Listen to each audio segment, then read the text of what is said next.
A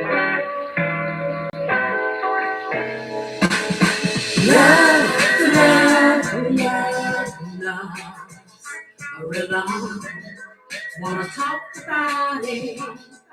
The rhythm of love. Good evening, everybody, and welcome to Flavor House Networks, the Love Rhythm Recipe. I'm Casey, your host, your master chef, your navigator through this thing we call food and love. And speaking of that, I'm going to tell you, tonight we're going to do something a little bit different. I'm just telling you, I was hankering for a bologna and cheese sandwich. Haven't had that in forever. However, I got the bougie folks in my house, and then I got the people who just the regular way it was. And I was thinking to myself, hey, a lot of times around the holidays, we spend a lot of money, and couples themselves have different dynamics when it comes to money and how they address it and how they deal with it in their relationships. So money is one of the top things that couples argue about, believe it or not. Hint, hint, okay, whatever. So we're going to be doing a little combination thing. We got some bougie bologna and cheese sandwiches that you will love to have over the rest of this holiday and whenever. And then we have our classics. And that's what we're going to be making today. And we're going to be talking about, does your relationship divide because of money? Or does money divide your relationship? I want you to kind of let that marinate around there. We also have a fantastic pairing for either our classic or our bougie bologna and cheese. Yes, we do. So let's see what we have here. What did the mixologist do for us today? I'm looking at some good stuff here. That is so cute. Let me taste it.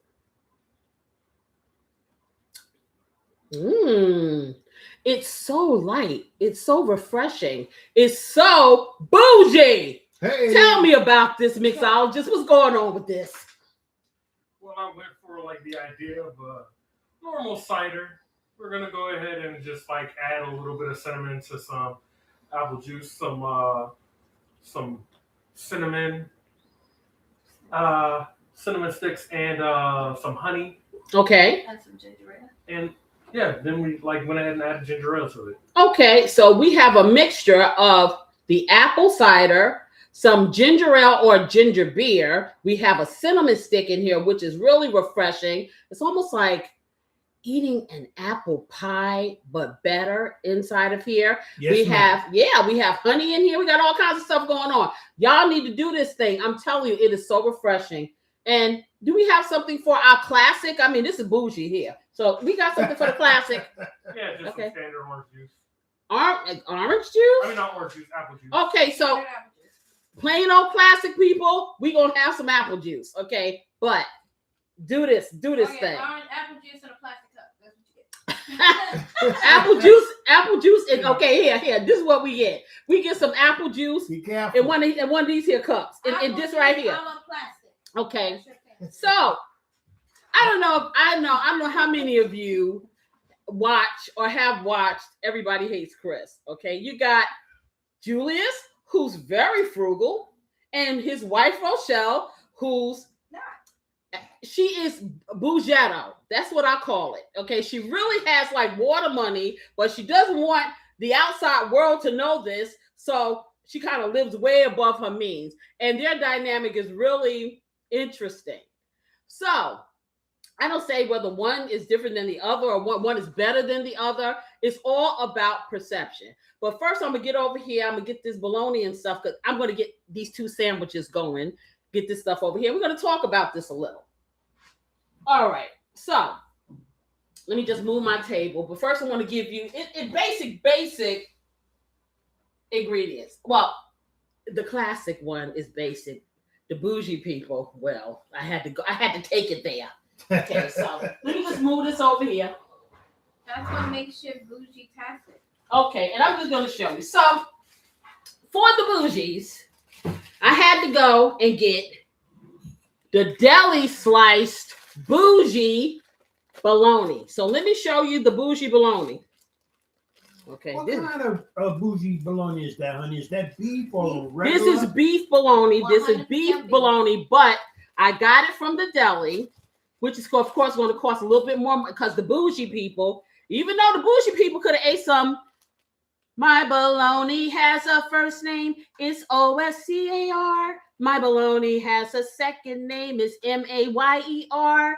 Oh, I love to eat it every day. And if you'll ask me why, I'll say, cause Oscar Mayer has a way with Bologna, cheaper. Anywho, or we can get cheaper than that, store brand. However, I'm gonna show y'all. This is the bougie life bologna. See that? Look Looks at look good at to this. me. Stop it. Okay. So Looks bougie good to life, me. and then I'm gonna give you the realistic. I'm not gonna have an opinion. I'm gonna give you two different kinds. So we have this, and this is about eighth slice thick of deli bologna. We're going to be doing a herb butter. So, of course, I'm going to be having butter. I will be having some beautiful sourdough bread that is going to be kissed with the herb butter. We're going to slightly toast. We're going to grill it. Okay?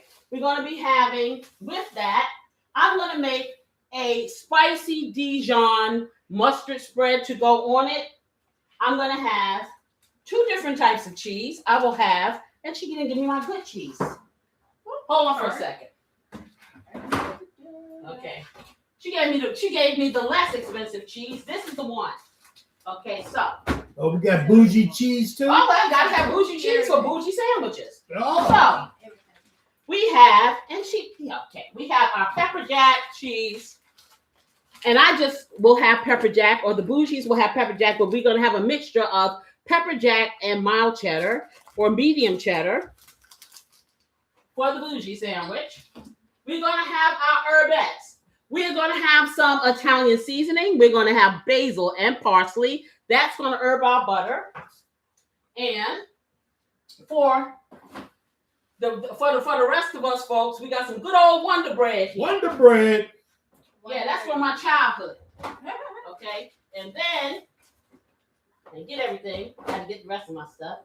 Okay, then we're gonna go here, and we are going to do some nice beef bologna.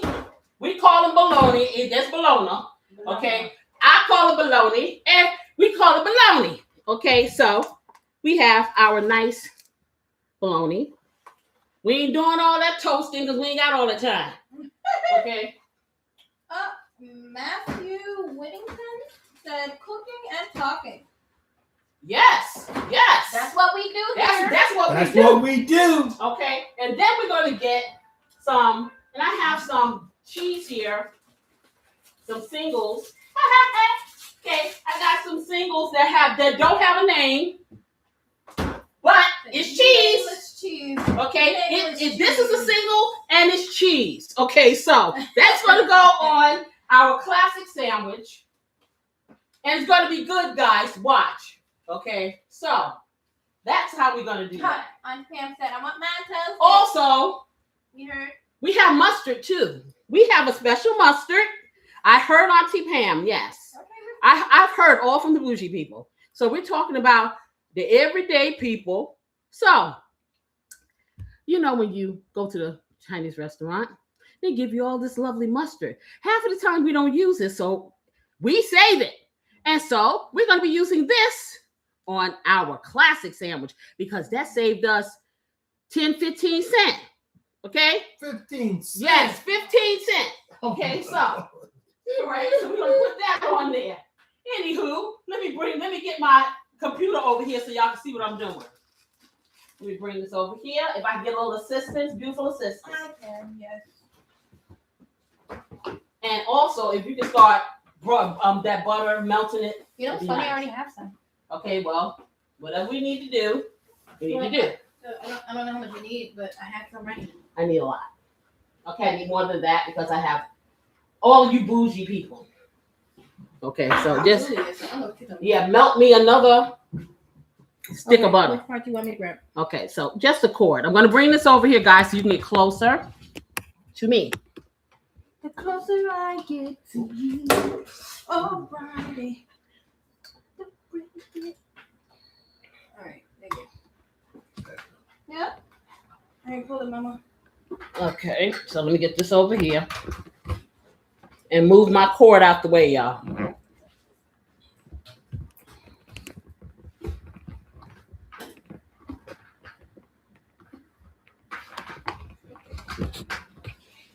Okay, dokie. So got you sitting up here real nice and high. I'm gonna pull this over. I'm getting my chair Okay. Let me get that other butter and get the herbs, and then she's gonna make up the herb butter. We're gonna get us a nice little cutting board. And we're gonna talk. So, for those of you who don't know, my husband and I have been together for 40-ish years. So many times I can't even tell you what the ish is. However, we do have two different types of spending styles. He does and I doesn't. That's pretty much it. Oh no.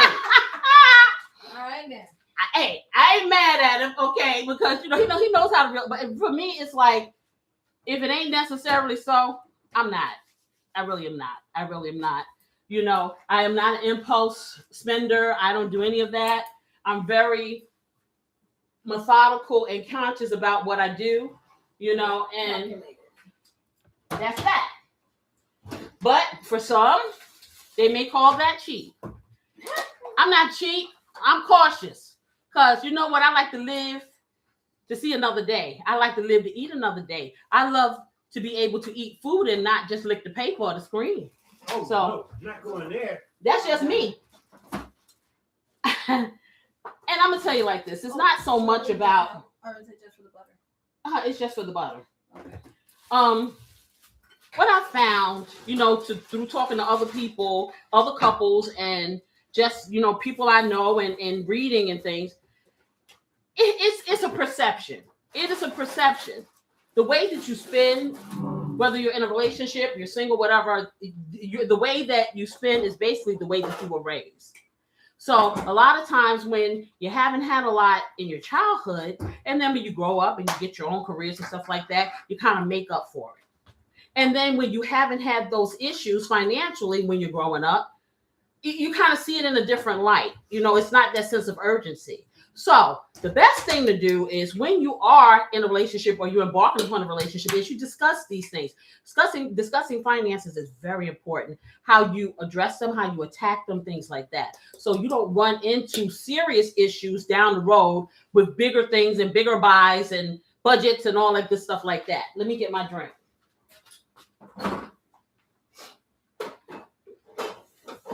So let me get this over here. And what I'm going to do first, like I said, because I'm going to make the classic one first, because the classic one, it ain't that hard. This is the sandwich that I was at, minus the, I was 6, I could make one of these sandwiches, I'm just telling you. And so I would make this sandwich when I was 6, and it was the middle of the night, and my father was supposed to be watching me, and the TV was watching me. Okay, and I would go and make a bologna sandwich, bologna and cheese, and I would put mayo on my sandwich, and I would find the relish, and I would put it on there, and I would make a sandwich. So I'm not going to make that sandwich. I'm just going to make the classic one, and we're going to use our our mustard from the Chinese restaurant, because that's going to save us some money. And I'm going to dedicate this sandwich to Julius from Everyone Hates Chris, or Everybody Hates Chris, because this is the frugal sandwich. So we're going to do this one. So you're going to just take 2 pieces of bread, okay? And I'm going to make 2 of these, because I'm going to dare all of the bougie people here to dare try it, okay? Because I'm going to tell you, this is something that's going to feed you, whether you have a lot or a little. It's tasty, it's delicious, and it is versatile.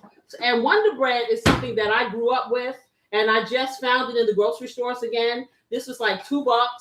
It's soft, it's supple, it's all that. So I'm gonna put that. Isn't that Chinese mustard a little spicy? I don't know, but you're gonna find out. Okay. That's what's up. So let me just put the bread here, and I'm gonna put this down here, just like that. Okay, let's see. Can you see the bread? Can you see Yes. the bread tonight? Okay, so we have our bread. Let me get my jewelry off so I don't crush the bread, because this bread is very, very soft. It has a little bounce, but it's not like the sourdough bread. Okay, it doesn't have that stability. So we're gonna take a look at this. We have our bread. So very simple. Let me get the cheese and open that up. Because see, when you make the regular ones, you use whatever you have in the house. So I have one piece of that cheese that I showed you. So now I'm gonna go in here and get this other cheese here, and I'm gonna put it on these two sandwiches. Okay, so I'm gonna put this. Now you have a choice at this point. If they want mayo, they can put mayo. Okay, I'm gonna do this here, right here. Now, when you do your classic sandwich, you're not doing no double deckers. You ain't doing none of that, because see, you rationing this bologna. Okay, so you're gonna take your bologna, excuse me. Let me correct myself. Okay, but you know what? Because hey, we just gonna to give our classic sandwich a little heads up. So I'm going to double the meat. Okay, now normally we won't double the meat. This will be 4 sandwiches, but okay, and it's not as thick as my other one, the Wadelli one, but I'm going to do 2. So I like to do it like this and like that, and then we're going to do it like this and like that. Okay, and I'm going to ask, would you like to have mayo or would you like mustard? Mayo, whoever's going to dare try the traditional sandwich. Mayo or mustard? I love mayonnaise. Okay, let's get some mayo out the fridge. So, beautiful assistant says she's going to go for the classic, okay? Yeah. So, we're going to make this. But see, Casey has always been the person that will step things up. So, I'm not going to just leave you with, and then she gives me at the belly open, okay? So, I'm not going to just leave you stranded here with that dry sandwich, okay? Please. And don't. I'm not going to just leave you with it not seasoned. So I can't open this. Yeah, just open. She got me a brand new thing of mayo here, and I can't get it open. Okay, I'm gonna hype it up a little, y'all. So just bear with me. Okay, so I'm gonna take a little bit of my Casey's blessing out.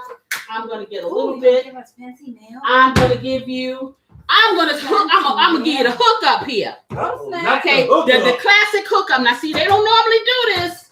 Okay, but I'm gonna do it anyway. Okay, I'm gonna teach them how to make the sandwich that I grew up loving. Okay, when I was like 6, and then I got more sophisticated. I got more sophisticated. So I'm gonna take some of my Casey's all-purpose seasoning, and you can use whatever seasoning you want if you want to try this, okay? But I'm going to sprinkle it on my bologna, just a little, because we're going to step it up just a little, okay? Mind you, in my house where I am saving money, I'm not trying to use too much electricity, so I'm not going to toast this. Okay, right. It doesn't have to be boring because it's basic. Okay, I need a plastic knife because we use plastic knives here, and we recycle the knives. We wash them again so we can get another wear out of it. You're not gonna toast those? Okay. No, that's why. No, this is a basic classic sandwich. Now, if you choose to toast it, that's fine. Okay, but we're gonna try to do it like we did it back in the day. When you came home from school, nobody was toasting nothing, okay? It was like, okay, take this sandwich and eat it and be quiet, okay? So that is what we did. Or if they put it in your lunch, you ate it like this. They did not toast the bread. They put the bread with whatever on here you wanted, They gave it to you probably in a piece of foil that was halfway wrapped or whatever. And if they chose to use some plastic wrap, that thing was a hot mess. That's exactly how I got it. Exactly. And you may or may not have gotten it cut in half. So that depends on how meticulous your mama was. So Yeah. Crust on. There you go. Yeah, some mamas would cut the crust off if they were that nice. Most mothers didn't have time for all that. It's like, hey, you better take this sandwich. Okay, take this food. So I'm going to be generous with the mayo because I don't want you to have to call it a choke. They used to call these some choke sandwiches, right? So I'm going to show y'all. I'm going to push this down again. Okay, so this is what you got. You got a nice little mayo on here. I got a little Casey's Blessing. I hooked it up. Now, back in the day, we didn't have this. Okay, the most you was going to get was maybe a little bit of salt and pepper, and you didn't even think about that. See, that's why I used the pickles. Okay, the pickles kind of hyped it up. But I'm going to put a little bit of pepper on here. Anybody want to try the relish? Give it to me. Okay, you want to try the relish? Okay. Yes, let's get some relish. See, the grill master said he going to go there. Pass me the relish. Let's go. That's right. Okay, so I'm going to put a little bit of sweet relish on here. Now, back in the day, they didn't have it come in relish. My mother had these little sweet, they call them jerkins, Cherkins, little itty bitty pickles, and she would chop them up. I didn't chop them because I was sick, so I just slapped it on there. Okay, I love those. But that's a little baby. The little baby ones, right? So I'm gonna take this and I'm gonna put some relish on this one, and the one that beautiful sister says she doesn't want to try the relish. Okay, but you don't know what you're missing, so we go. Oh my Lord! I ain't want that. Y'all didn't see that. I need a spoon. You doing a rush? Spill on aisle 5. I need a spoon. Rush limo or whatever. Yeah. Okay, no. Listen, this thing squeezed out too much relish, y'all. Okay, you're gonna put it back in the thing. Rushmore, whatever that's called. All right, so now. All right, y'all didn't see that one. Okay, so now I'm gonna close this sandwich up. Just like that. It's not a sandwich, it's a sandwich. Sandwich. Okay, this sandwich. This is what my father took every single day to work from 1 a.m. until 8 p.m. for 40-something years. A bologna sandwich. Wow. Did he have to take a bologna sandwich? No, but he was conditioned. So we're going to take this out. Did you watch Everybody Love Chris? There was no such thing then. Okay? Wow. I'm 36, okay? He's no longer here. Do you think he was watching that? No. Okay, so this is what we're going to let them taste it at the end after I finish doing all that. Okay, but this is what we got. So I'm going to cut this. I'm going to be the good mommy, and I'm going to cut this in half, okay? So let me find a nice sharp knife. Is somebody else going to get the other half? Oh, everybody's getting a taste. Oh, okay. Okay, everybody's going to get a taste, whether they like it or not. That's part of it. That's part of it. Okay, so what we don't use, we're not going to use no real plates. We're going to use some paper. Okay, so when my mother cut my sandwiches, she knew I liked them, and she'd do one of these for me. She cut it like this, just like that, on a diagonal, okay? And then, if she wanted to really get fancy, and she wanted to make me feel like I had hors d'oeuvres, she cut it like this. Oh, no. And this is how we're going to cut it so everybody can get a little taste. Okay? So, yeah, just like that. And yes, it was a little crooked when she cut it. And I'm doing it just like she did it. Okay? Because she wasn't as visual as me, but she knew that she was raising a visual child. Okay? So you ended up with your little hors d'oeuvres inside your lunchbox. Okay? So we're going to cut this one too. Now, the thing about Wonder Bread, the air hits it, it can do one or two things.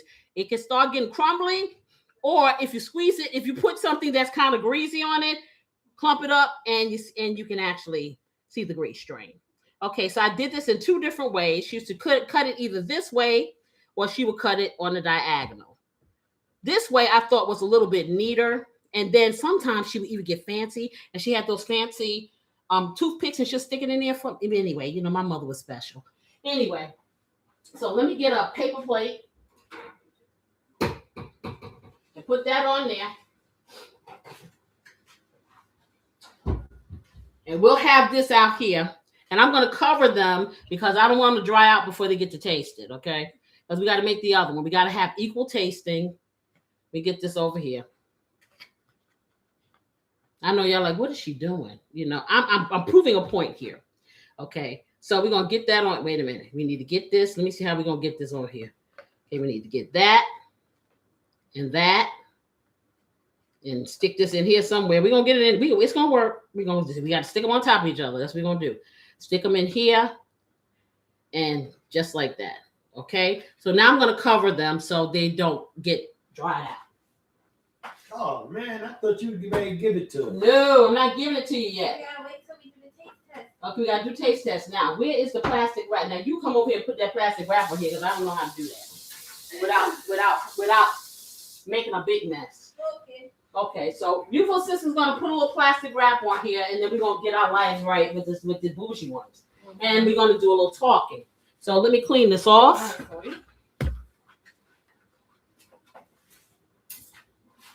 Let's get that nice and clean for the bougie one. Okay, get that over there. All right, so now let me just get this up. Move that out the way. Bougie does not get mayo. We're doing that grape mustard thing that we do. Is Yes. grape poupon another word for mustard?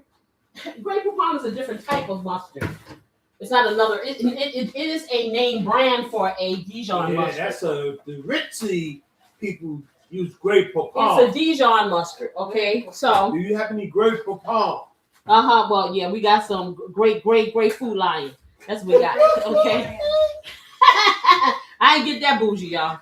Okay, Do so you have any grape poupon? yeah, whatever. Okay, so now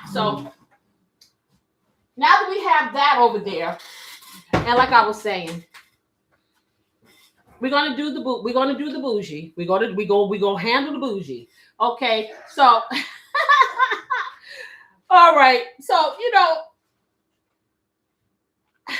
how money quietly creates drama inside a relationship, and it can start very low. Like, okay, for instance, when you first meet somebody, I think it's the impression stage. So it's like either one or two things happen. If you're going Dutch and you don't really want to spend a lot of money, you ain't gonna eat a lot.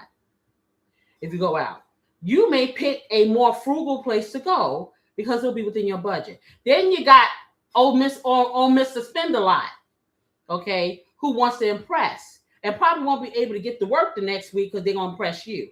Okay, so that's another thing. These are all red flags if these kind of things bug you. So you have different spending habits, okay? You have savers and you have spenders. I don't want to say to you that when you meet somebody, you need to do like a credit check or something.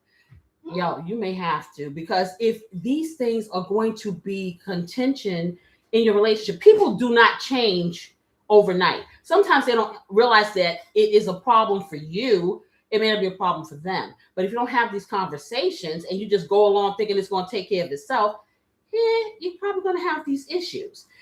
So money, people have different money fears. Some people feel like if I don't save every single penny, I'm not going to have this cushion and we're going to be living under the bridge.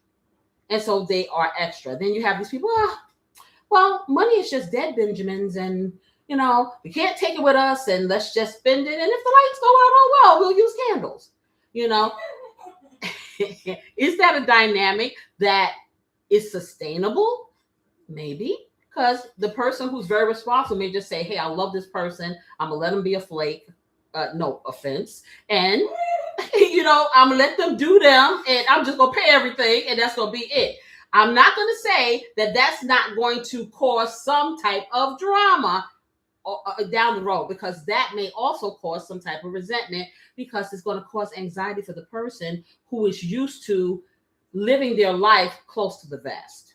So that's the thing. Okay. Income imbalance is another thing. If one person makes more money than the other, that can do a lot of psychological damage or cause issues with even with your sex of your partner. If you have a male and a female or whatever, a lot of times the men have an issue with the women making more money, or not. Some men don't.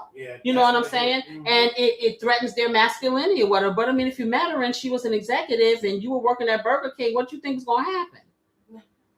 Is she going to stop quickly, quit a job and go work at Burger King? So for my husband and I, once we got together, all the money was everybody. It was the pot. So it didn't matter who made the most money because all of the money was going in the pot. You see what I'm saying? So it really truly is. His is mine and mine's is mine and mine's is mine and mine. Mine. Whoa, No. whoa, hold on now. No, for real. We don't even look at it like that. It's like when one of us doesn't have it, none of us has it. You know what I'm saying? So that's how we live. And that's how we've lived for 40-something years. But I know people have their own accounts. They have this. And I'm not saying that is wrong. That's how it is culpable for them. And that's what you have to do. Find a place of culpability when it comes to your finances. Yes, ma'am. You say you agree. All the money goes into the pot. Exactly. Yeah. Let me drink a little of this. So let me get over here and spray this pan because I want to fry this bologna. And what I'm going to show you what I'm going to do. So I'm going to spray this pan really well because I don't want it to stick. I'm going to fry this bologna up. But I'm going to show you the best way to fry bologna so it does not curl on the ends. And that's any bologna, whether you do the little thin ones there or you do the thick ones. Okay, so I sprayed that. And this bologna is so thick, but we're going to give them the gusto. Okay. My husband, well, I got to move out the way. Okay, so, let me set it up. He's saying, okay. He's saying, well, why y'all ain't tell me? Okay, y'all leave me and nobody telling me nothing. That I'm pointing to the ceiling. I'm reach for the sky, reach for the, okay. Anyway, so you're going to get your bologna, and I'm going to get a paper plate because I want to lay it out on there.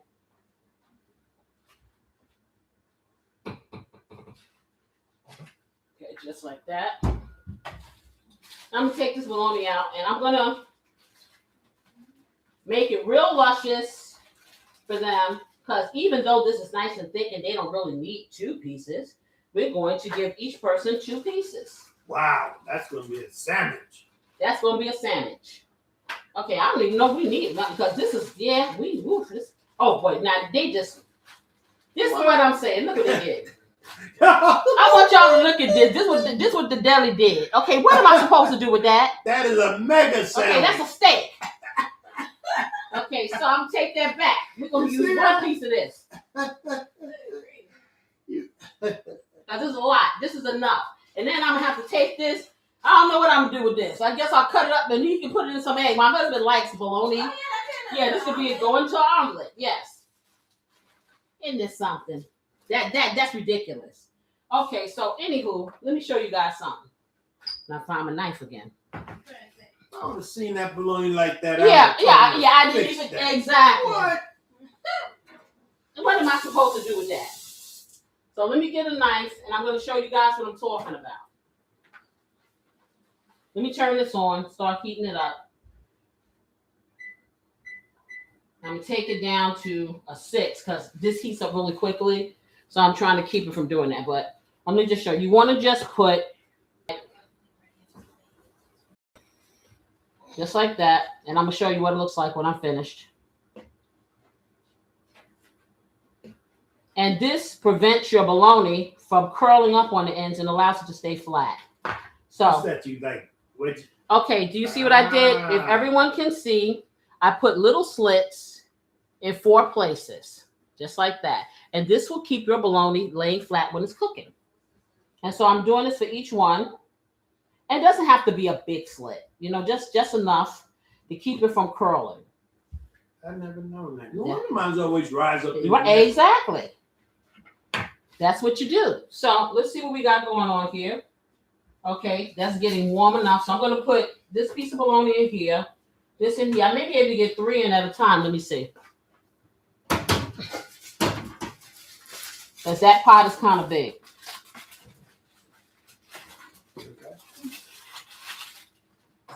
Okay. Get my little slits going. And yes, I'm going to use that big, thick bologna for my omelet. Yeah, he gonna use it for his omelet, y'all. It'd be a good bacon mac and cheese. Yeah, you could do some things with that. You sure could. But I'm just kind of not happy that they didn't cut it because I gave specific instructions. And then they hid it underneath the bottom so I couldn't see. Maybe trying to figure out what's an eighth of an And maybe they couldn't count, yeah. Because I gave them an eighth of an inch. I sure did. I used a measuring tape so I get the right thing. Yes, I did. So I cut the rest of them. So anybody who just missed this, if you want your bologna not to curl, put 4 slits around your circle. Okay, let me get this over here. Let me bring this back over here. And I'm going to get a fork because I want to be able to turn this. So I'm going to get my great big one. My fork that I use for the giants in my house. And they have a big giant. I'm fibbing. Okay, so I'm cooking this pretty low and slow. Just like that. Now see, if you see your bologna trying to float up in the middle, just press it down. But sometimes the food just doesn't want to act like you want it to. Because you want your bologna to get brown, but you don't want to get burnt. And if you've ever had bologna where the edges are just really dark and the middle isn't, it's because it didn't lay flat. Let me turn it down a little bit, just like that. Okay, let's get it over here. So what I do need, can you pass me my other glasses because I can't see? Y'all didn't tell me I had the wrong glasses on.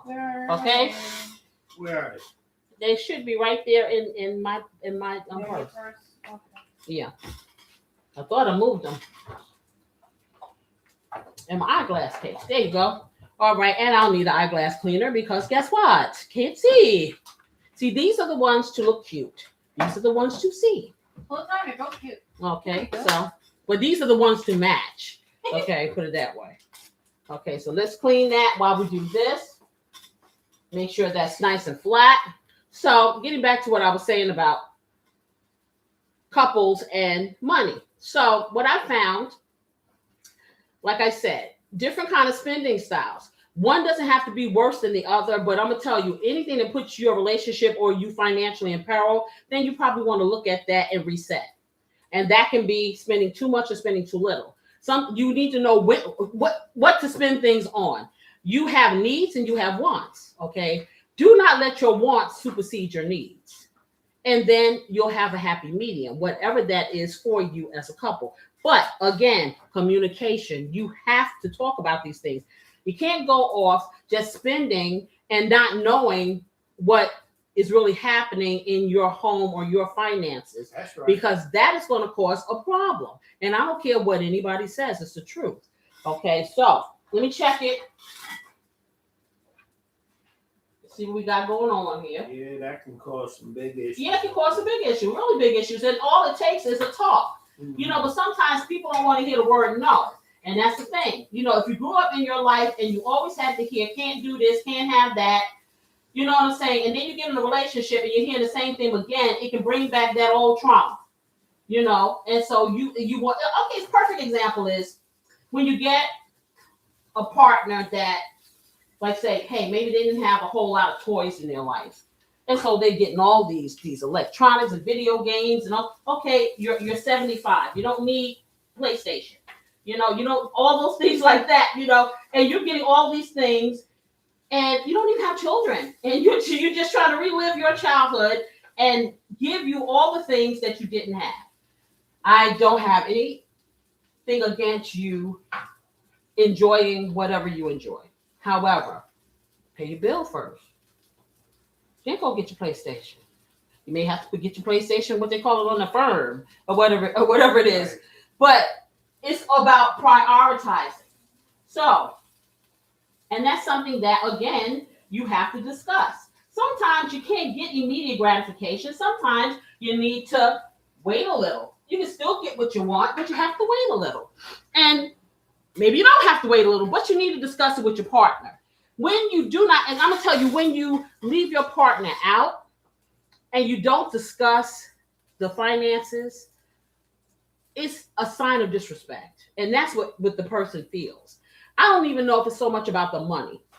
It's an imbalance there, and it's a sign of disrespect. And I'm going to go back to, like I said, you know, one person making more money than the other.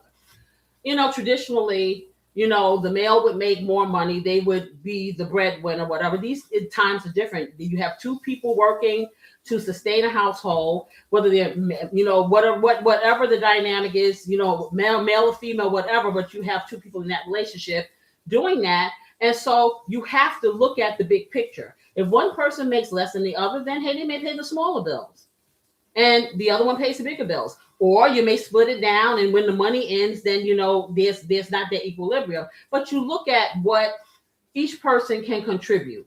You know what I'm saying? So say I'm working two, 3 jobs. Don't expect me to come home and then do 2, 3 jobs at home when you work one. It's people talk about being equally yoked. That does not mean that you do everything the same. You do things to support one another. And that's the same thing with the finances. So there's no such thing as an unspoken expectation. You better open up your mouth, because a closed mouth does not get fed. I don't care what the dynamic is, you need to talk about it. Let me check this. Especially in this day and time, I'm telling you, honey, the electric bills are going up. Everything is going up. I mean, my goodness, we got water bills are going up. Yeah. And that's so for sure. Food is up through the roof. Off the Richter scale. We got a water bill for $500.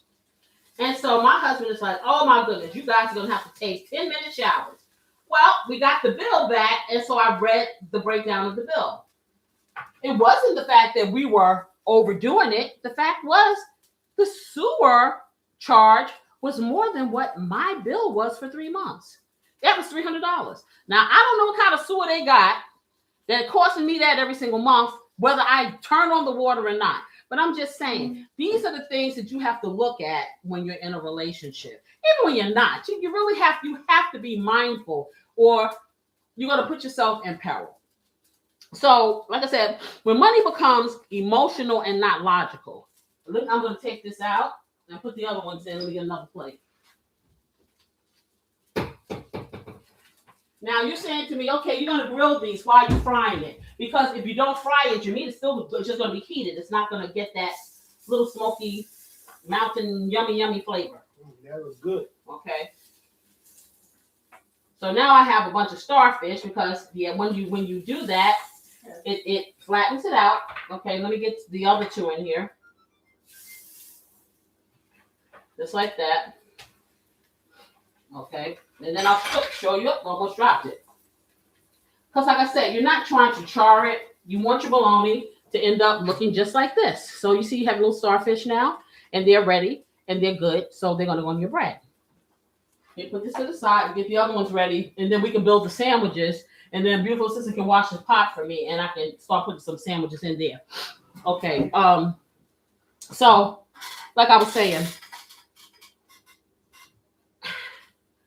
it doesn't always have to be logical. How you feel. Like I said, it's a sense of security for some people. It's a sense of freedom for some people. It's a sense of control for some people.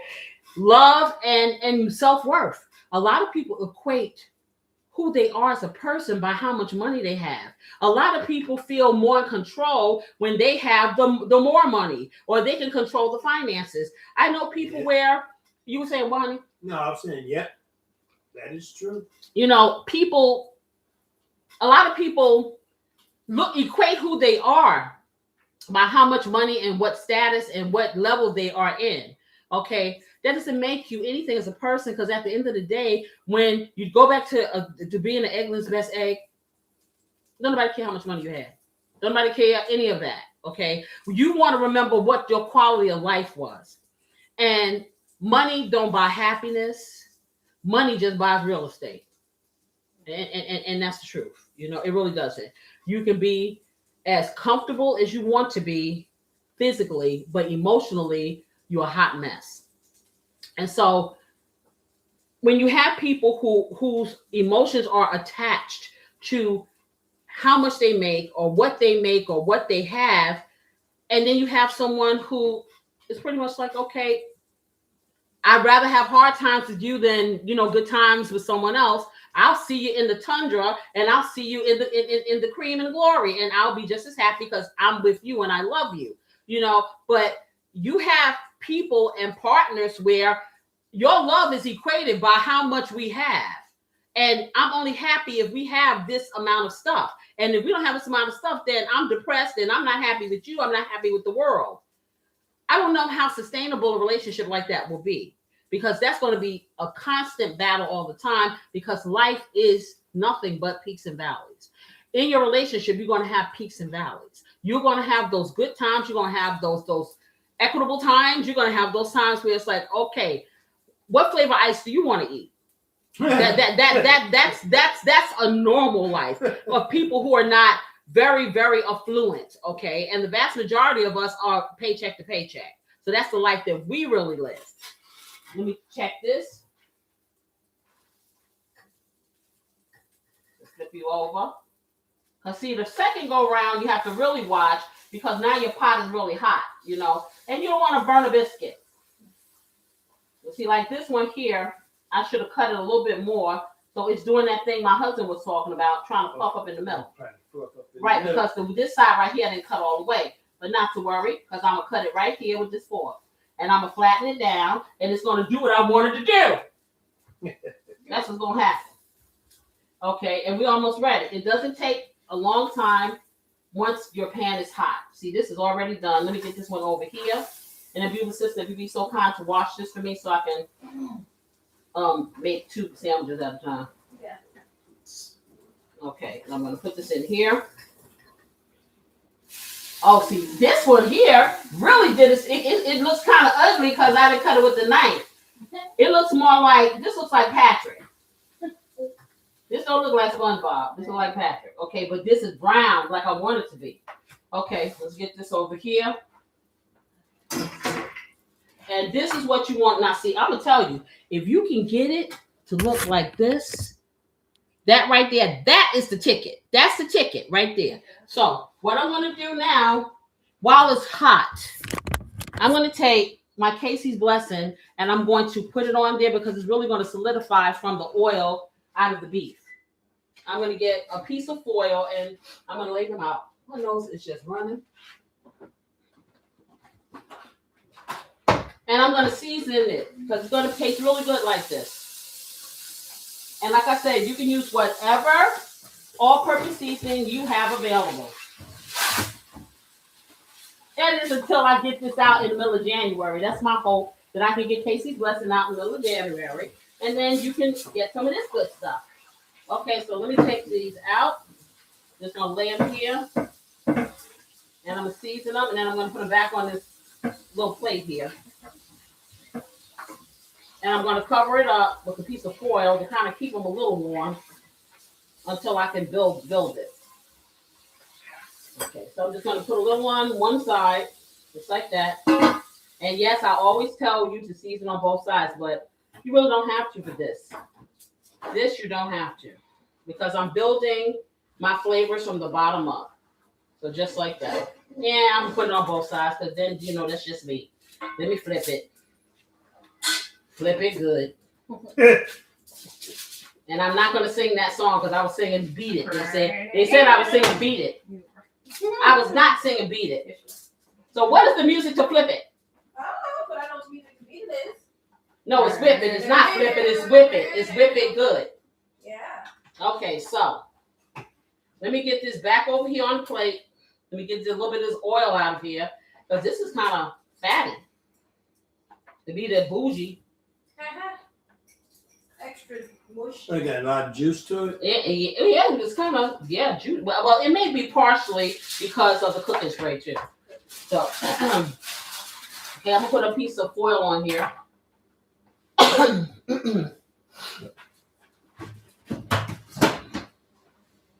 And get that cleaned off. Get a piece of paper towel here. Wipe this down. Because as I always tell everybody, it is so good to clean up as you go along. That way you don't have to do this later. So, the foil is over here. That'd be helpful. Cover this up just like that.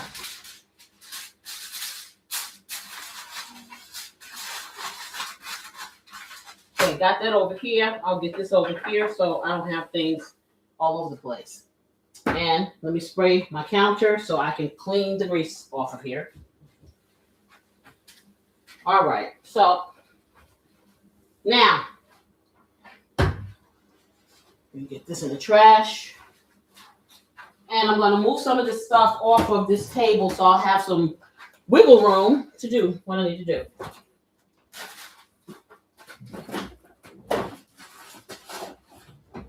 Okay, onion. I need a small skillet because I forgot all about my onion. Okay, so let me get this out. I need to cut my onion. Okay, so I got an onion here, guys. And we're going to caramelize some onion for the bougie. So let me cut this up. Now I'm going to tell you, everybody wants to know how I cut onions and it doesn't irritate me. I don't cry. I don't do anything. Let me show you how you cut an onion. Let me get my big knife. I tell you what, that should be interesting. I never had onions on a bologna sandwich. Okay, so let me show you guys. You see this onion right here? What you want to do is take a knife. You slice the onion just like this, and I'm going to show you. It has the skin on it, right? So then you take it, you slice it on both sides.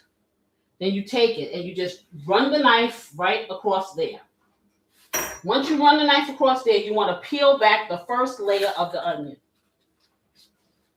Now, a lot of times the onion's going to have a little translucent skin. Get it off.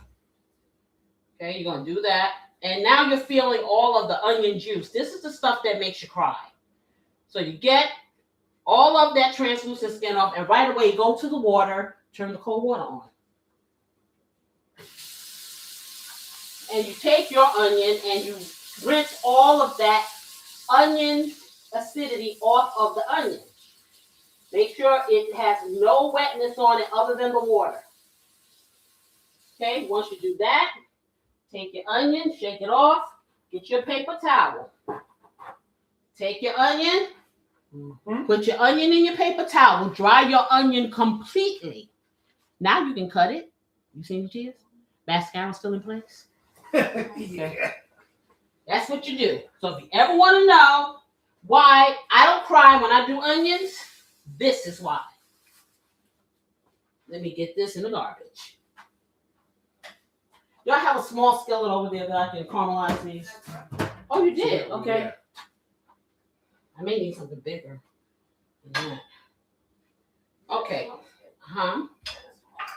Well, smaller than that one over there. That's what I meant. Not a small, small less, because I got a lot of onions here. Okay, I may need something bigger, like a saute pan. So now I'm going to take this right here, just like this. And what I'm going to do, I'm going to cut this onion in half. So this is a pretty large onion. And then I'm going to take it, and I'm going to do it like this. So let me bring this over here. Take this over here out of the way. And I'm going to show you how I cut it so I can caramelize these onions. Trying to get on this chair, y'all. Okay, let's bring this around. So the onion is like this. Let me bring this down so you can see. See my onion. So you simply do this. You take your onion and you go to the side. And you do just like that. You see? And you do just like this. And you do very little, as thin as you can. Just to the side, just like that. No, I'm not a Ginsu expert. So I take my time. I'm very intentional because I want the pieces to be similar in size. And you just do that and you cut as much as you want. Now, of course, you're going to take this apart. It's not going to be cut. It's not going to be cooked like that. So you just kind of do that. And I should be on my cutting board, but I don't feel like going through all that. So this is what you do. And when you are cutting, you just want to kind of keep your fingers away from the light, Carol Ann. Away from the light. I'm just going to say that. Okay. They scared of me because, see, hey. I only need 4 fingers. I don't need all of them. Yeah, right. Okay. But anyway, so it doesn't have to be something beautiful or pretty or whatever. And I don't chop really fast because I like my fingers. So then you kind of bring it over and you do the same thing on the side, just like that. And I'll see if I have enough onion, because you got to realize when you caramelize these onions, they're going to cook down. So it looks like it's a lot now, but it may not end up being that way. And the onions are going to sweat, because I sweat my onions so they get soft, and I season my onions also so they taste good. So got one more. Just cut that in half just like that. Okay, so now this is what you do. You take them apart. Now you see how I'm just handling this onion? Nothing. I am not crying. There's nothing happening. It's all good.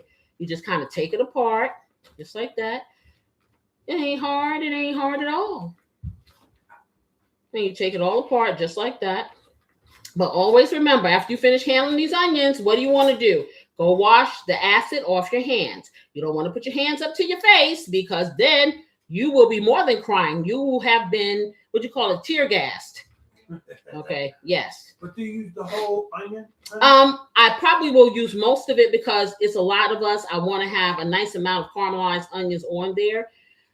It depends on how many people you have, so like I'm going to try to cut up as much as I can, because I don't want it to disintegrate. When you cook it, it's gonna cook down. And so that's why I'm trying to cut it a little thicker, because usually I cut these really, really thin, but then I have to cut a lot of onion. So I'm not going to try to do that. So kind of bring that in there. Just like that. And like that. And like that. And then you turn it over and you do this. And you do that. A little bit of this, a little bit of that, And I'm thinking that we have enough onion, so I could save this little piece for something else. Got enough onion, so let me put that away. Now, this is another trick.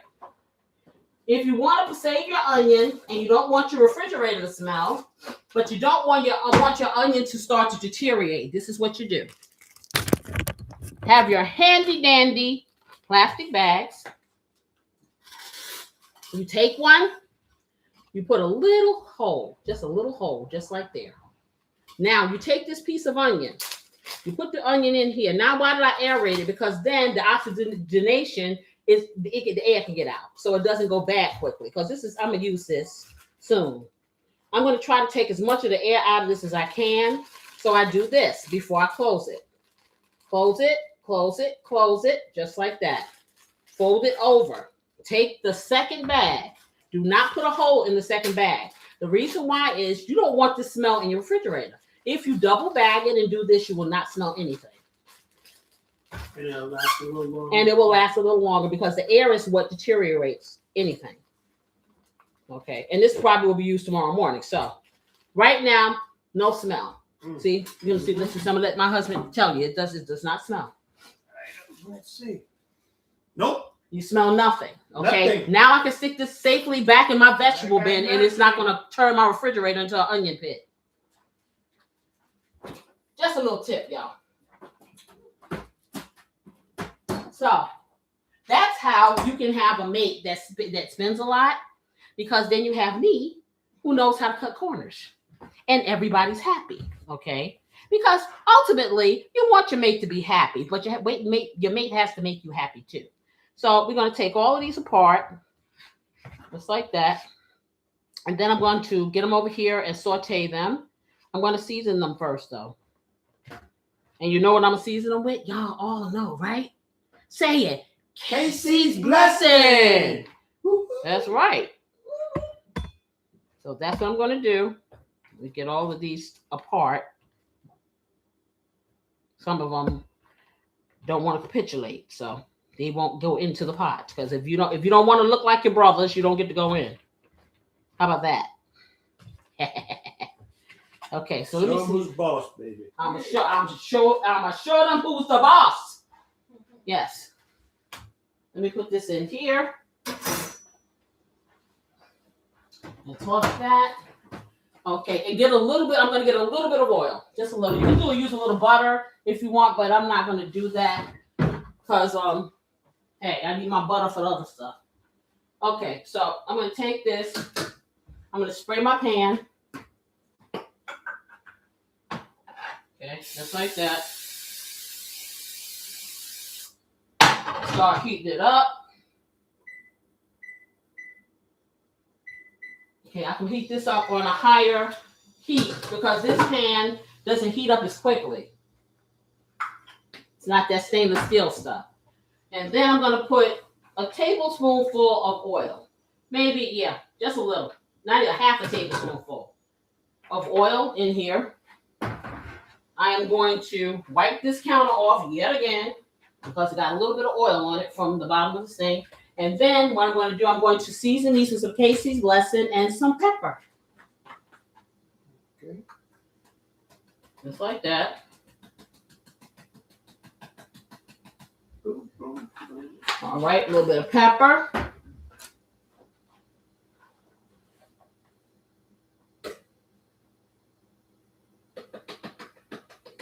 Okay. And then I'm going to kind of just mix them around with my hand because I still have to wash my hands, y'all. Okay, so this is what it's going to look like before you put it in, if you can see. Okay, so let me wash my hands.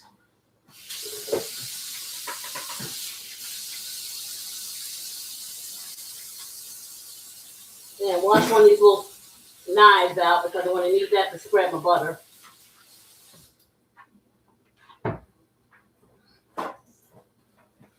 You put butter in your onions as well? No.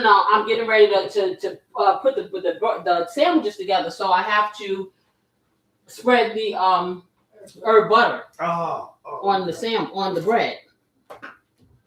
So I needed a knife. Let me get that. And take a look here. See what this heat is doing. Yeah, it's not quite ready. So it should be ready in a couple of seconds. And then we can keep talking. So, like I said, emotions run wild sometimes. So, in order to fight this off, even if you haven't had this conversation and you're into a long relationship or whatever, you have to pump the brakes. And you're going to have to approach it in a very delicate way. Because if something's been going on for a long time in your relationship, people feel like if it ain't broke, I ain't fixing it. Right. Okay. So you can turn these things around, but you have to approach it from a vantage point of seeing the psychological effect that this is having on that person. Some people spend a lot because they're stressed, and so it's almost like it fills an emptiness that is inside of them. So you have to help that person or to bring the reality to that person that it's not about the things. It's about how it makes you feel. And let's find something that's going to make you feel just as good without being self-destructive. You know what I'm saying? So these are things. So you have to talk. Yeah, you got to let people decompress, but you don't let them decompress to the point that they become an ostrich and reality is not setting in. Because when you're in a situation when you're spending to the point that you have things that you've never opened, that's not just liking things. That is a problem. And when you are so tight with money that you can't breathe and you can't live, that's a problem too. You have to have an equilibrium. You have to have balance. Let me check. Yep. Let me turn this down because it's smoking up. Smoking. Yep. Smoking. So that's right. So now we're going to get this in here. I'm going to move it off the fire because it was smoking though. And I'm going to get this in here just like that. Okay, get it in. You want to flatten your onions just like that. Put your top back on because now you're going to bring your fire down and you're going to sweat them. You're not trying to crisp them. You want to sweat them. And I need some paprika for color because that's what I want. Where's my paprika? It is. I'm going to use the smoky paprika. That really has a smoky flavor. I'll put that on here, just like that, just a little. And then we're going to sweat these. That smells good already. Yes, we are. So I'm going to get this over here. And we're going to let these sweat. And every so often, I'm going to come over and say, hey, because I don't want you to get crispy. Okay, so we don't want crispy. So You may have arguments. I'm gonna tell you, you may have, because when you're dealing with somebody's pressure point, it's hard for them to relinquish that power, that safety net, that whatever it is that's making them feel like they feel. Like I said, a lot of times it goes back to childhood and the things that they feel they've been deprived of, or someone who has been given a lot and they think they're entitled to.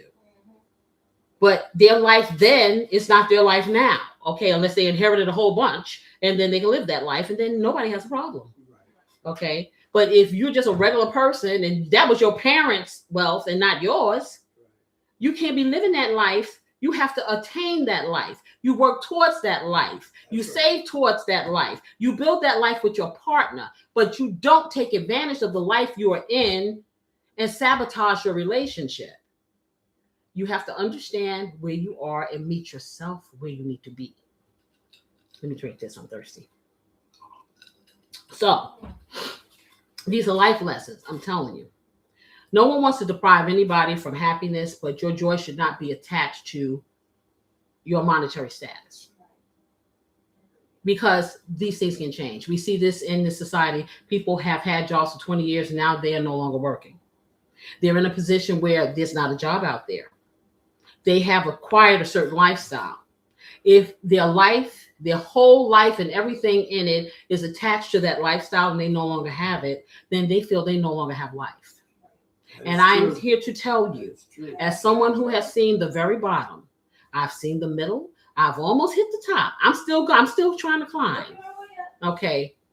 I can tell you, if you let money and finances rule your very being, you will not survive, because you have to be able to pivot and adapt. And it ain't easy. And I ain't gonna tell you, oh, that can be this, and I can eat ramen soup today and eat filet mignon tomorrow. When you can't eat filet mignon, try eating maybe some sirloin and putting some meat tenderizer on it to see if there's a sense of stability. Always have a cushion, okay? Because a cushion is a good thing. That'll help save some anxiety. I haven't always done that, okay? I had to learn the hard way. I want you all to learn from me. It is nothing wrong with having fun. It is nothing wrong with doing the things you want to do. But you have to be in unison and in agreement to do that. When you do these things by yourself, then you might as well be by yourself. And that'll probably be where you'll be. And I'm just being real. At first, I was going to sit here and I was going to be, I'm going to be Switzerland, and I'm going to see if anybody's going to say anything, okay? But I think that it is important that we understand that everyone plays a role in either the victory or the demise of their relationships. Some people play it a little bit better. Some people play it a little bit louder, but everybody plays a role. And so in these relationships, it's like you are a CEO. You're the co-CEOs of a business. Yes. It's a business that's involved in emotions. It's a business that's involved in finances. It's a business that's involved in physicality, but it is a business that you are building from the ground up. And you can be a successful business. Your business can have longevity, but it's a business and you got to keep working at it. And you have to understand the people in your business have to feel valued. They have to feel heard. They have to feel like they matter. They have to feel respected. And everything you do in that business, if they don't feel that way, the amount of investment in that business is going to be determined small or large. That's true. And I want you to think about that. Check this. That is true. Okay, so it's sweating. It's sweating. Okay, good. So when you think that, oh, it's just a dress, he won't know it. Oh, it's just, some cards or something I want to collect. She'll never know it. Well, those cards, that dress may have been the difference between you paying your light bill on time. That's right. And because I didn't know, or he didn't know, or she didn't know, or they didn't know that you went and bought that dress on the down low, we didn't have that extra money to pay the bill on time or to pay the bill at all, then it could bounce. Now you got to figure out, now I owe more money. And where am I going to get it from? Now, that dress is not going to keep the lights on, is it? No way. You probably have 10 other dresses. Did you really need it? I got to take it back, get the money if you can. If you can. Okay. So what I say is, you sit down. This is what my parents used to do, and I'm gonna tell you just like this. And I remember this from a small child. Let me yell at you. I remember this from a small child. My father worked 3 jobs in the hospital, okay, in the operating room. So he was a surgical technician. And back then, you didn't go to school for that. That was something you were trained to do. And so he worked from 1 o'clock in the morning until 8 at night. He worked in 3 different operating rooms and the anesthesia department where he would stock the medications and things like that. He was like a scrub nurse. He was in the operating room all day long, standing, handing the doctors the different utensils so they could operate. So he had to know all about all of the different things that they cut with and the medications and all of that. Well, needless to say,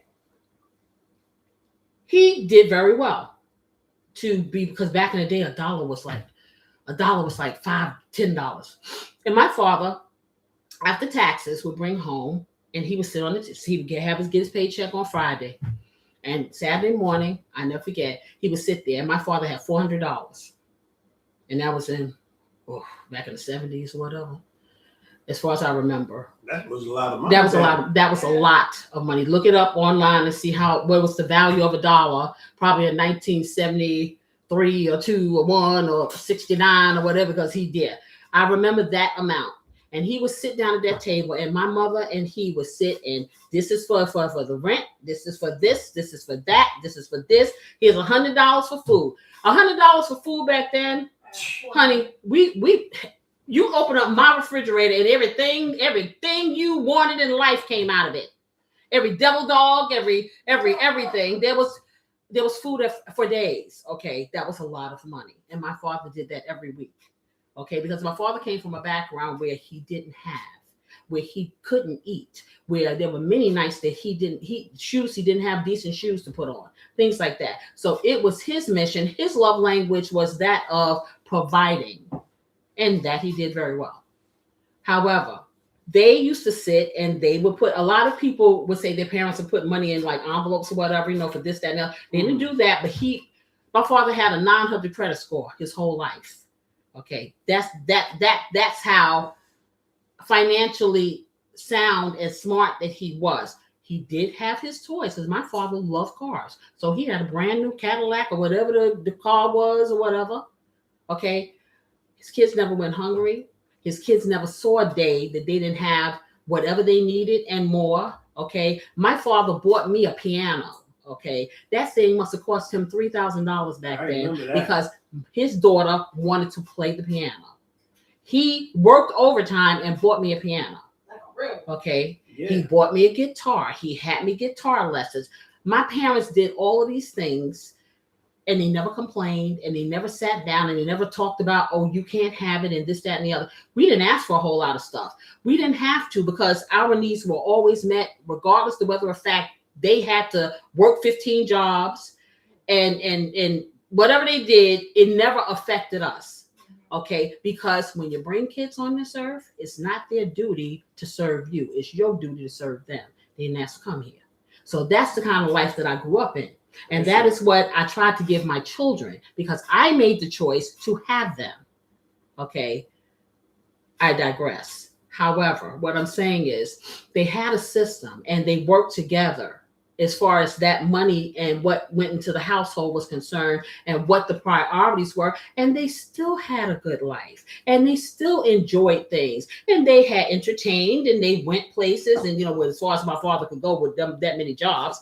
But, I remember us having New Year's Eve party and friends coming over and things. So I tell you, you can have all of these things, but like I say, I like to eat, vegan, everything in moderation. But when you lose sight of the prize, what is the prize in a relationship? To grow together, to build together, to have something together. So at the end of the road, you can go woosah. If you don't prepare for woosah, woosah never comes. That's right. Let me check that. Okay, so they are sweating. I want them to get nice and soft, so when they go on that sandwich, they're going to have a little crunch, but they're not going to be like raw onions. So that's going to be really nice. So now I'm going to get over here. I'm going to take a drink. So, like I said, that's the emotional part.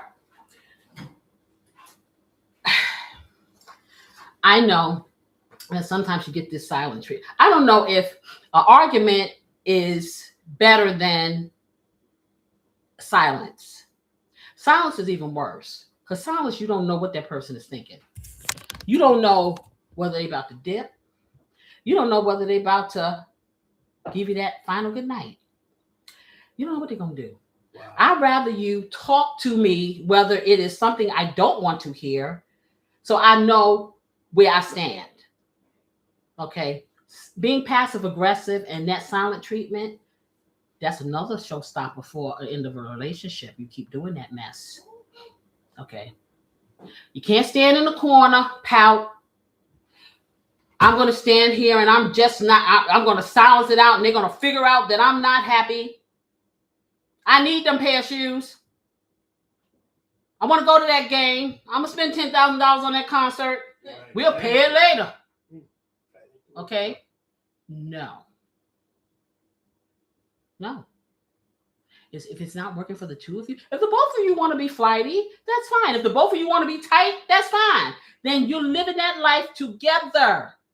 Because you got in a relationship so you could be with what? Someone. If you want to do all these unilateral things, do what? Do you? Do you, boo, be single? Do you? Okay, let me check it. Okay, so now, get this over here. And I know I must sound like, but let's get real. Why do we get in a relationship? Anybody?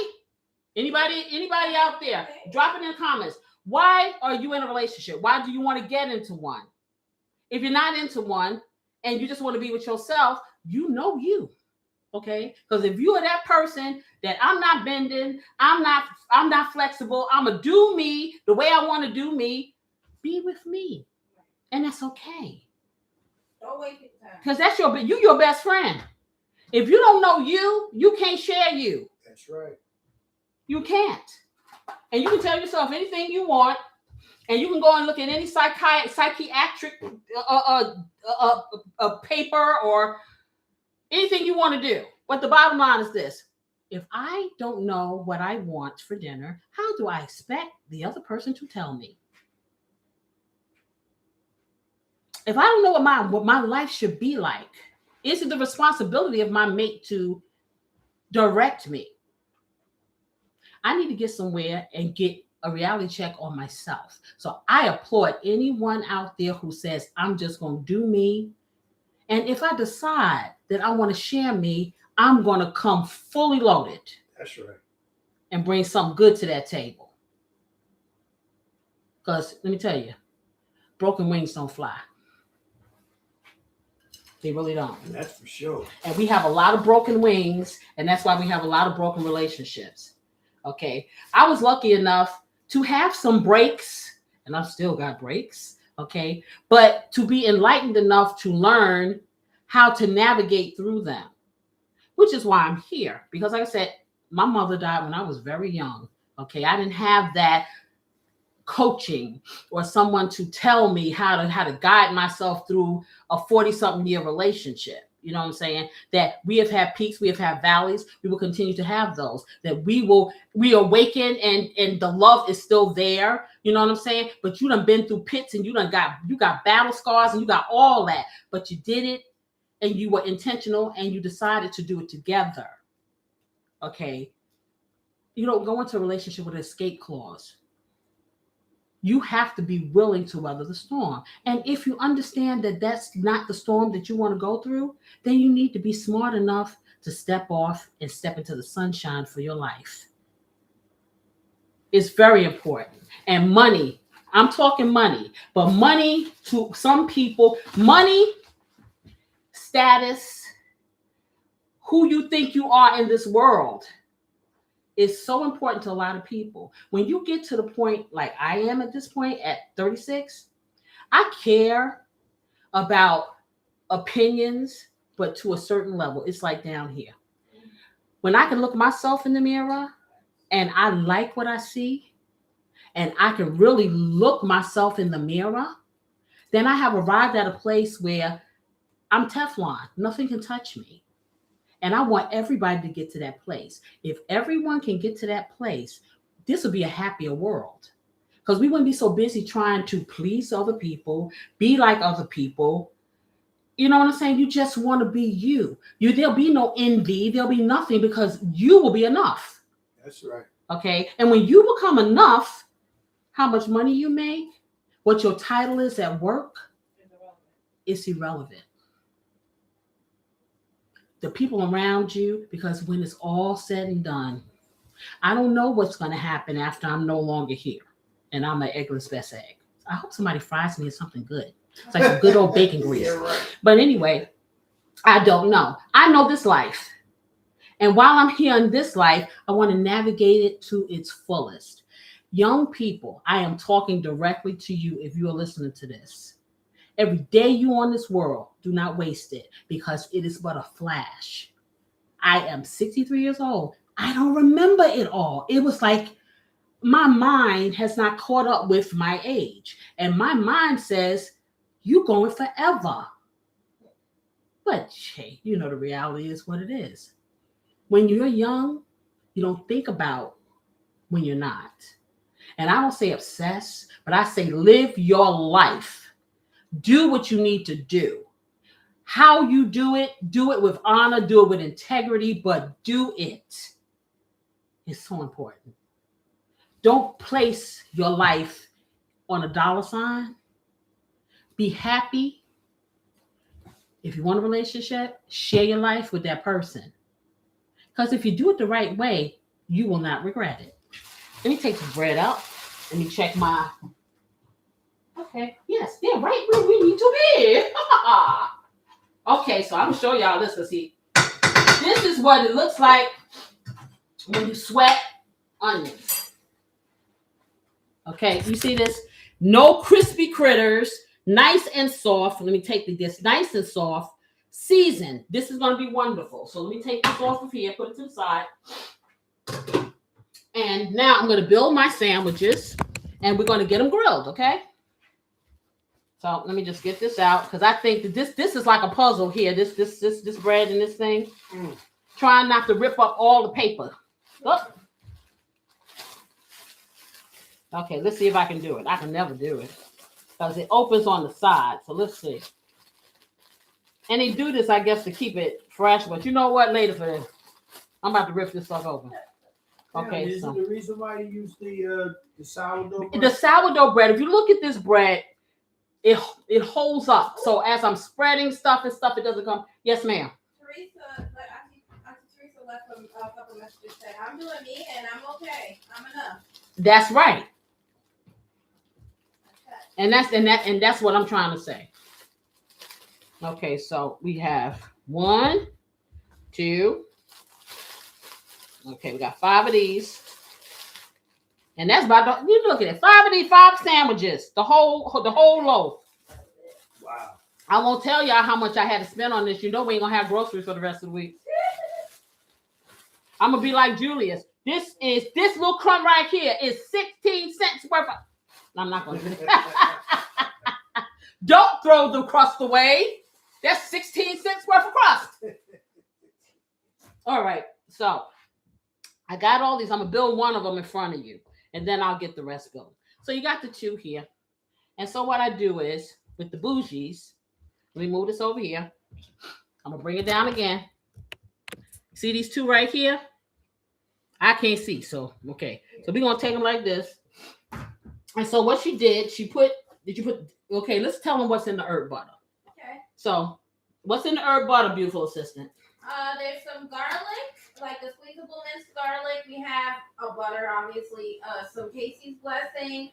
I put a little bit of Italian herbs, some basil, and some parsley in it. And a little bit of onion, like the chives. Mm-hmm. And that's pretty much it. So she put, then I'll tell you again, because I don't know if you heard her, but she's way over yonder, way over there, across the Many rivers to cross. She's all over there. So I don't know whether or not you heard her. So what we do with this herb butter, we melt our butter or we let the butter get soft. But when we don't let it get soft, we go and melt it over there for what, about 45 minutes? Seconds rather, in the microwave.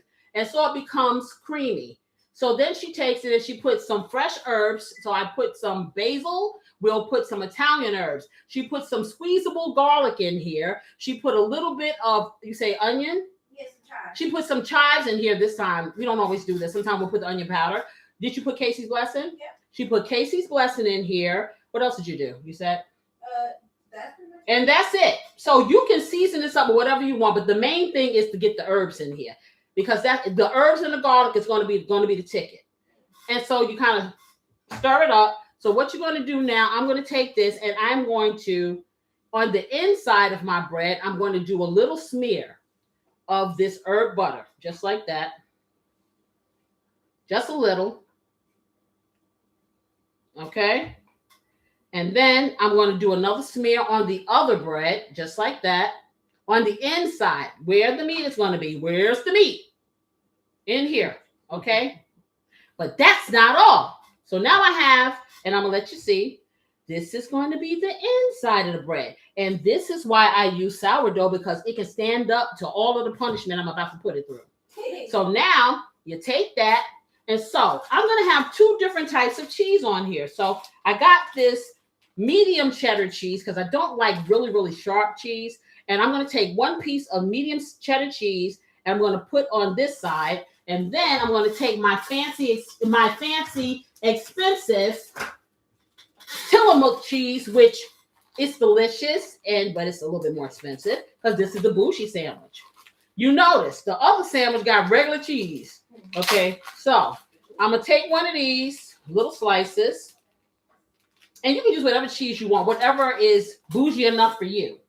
And so I'm going to take that piece here and I'm going to put it right next to here. So then you end up with something that looks like this on the bottom. You see? Half and half. Wow, that is interesting. Okay, so you do that. So you got this in. I want to put it in.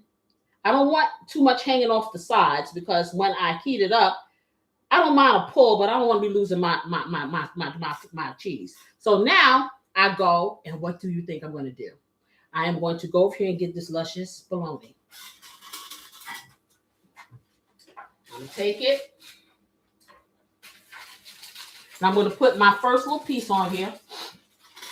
My only piece, rather, because it's so thick. They hadn't made it so thick.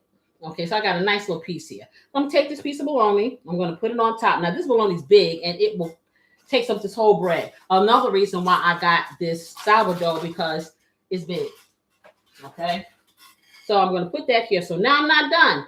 I'm going to take a little bit more, just a little, of the herb butter. And I'm going to spread it over my piece of bologna. And then what am I going to do? I'm going to take more cheese.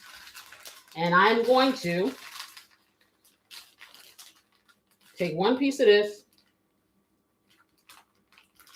Come on, come out, wherever you are. And another piece of the cheddar. Just like that. And I'm going to do the same thing. So I'm going to sandwich it. Just like that. And it's going to look the same way it did when I just showed you. So now I'm going to take one more, just a little bit more of my butter. Put a little bit on the top here. Okay, just like that. I am then going over here with these onions. And it's still hot. So I'm going to take a little bit of onion. Not a lot, just a little, and get it right in the middle. Just like that, and kind of spread them over top there. And that's why I made a lot. Because I want, when they bite into this, to taste onion, these nice caramelized onions. Just like that, into the sandwich. Okay, put that on there. Bring that over. Let me put that here. And now I'm going to take it and I'm going to seal it up. But I'm not done yet. So now you have this beautiful stackable sandwich, but you flip it. So what you want to do now, you're going to hit it with the herb butter on one side. You hit it with the herb butter on the other side when you get ready to flip it. Don't put it on both sides because you're going to lose your herb butter. So now I'll go over here and I'm going to get ready to prepare this pan and pray to this pan. I really should use my other pan because it browns better. But I'm trying to do more than one at a time. So please forgive me.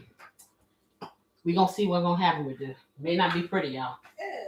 Okay, this skillet, it does not brown the way I like it to.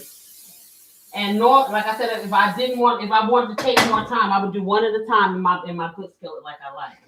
However, we're gonna try this. So let me take it down, and I will probably do a 6 because I'm gonna take this. This is going to be, matter of fact, let me spray some more.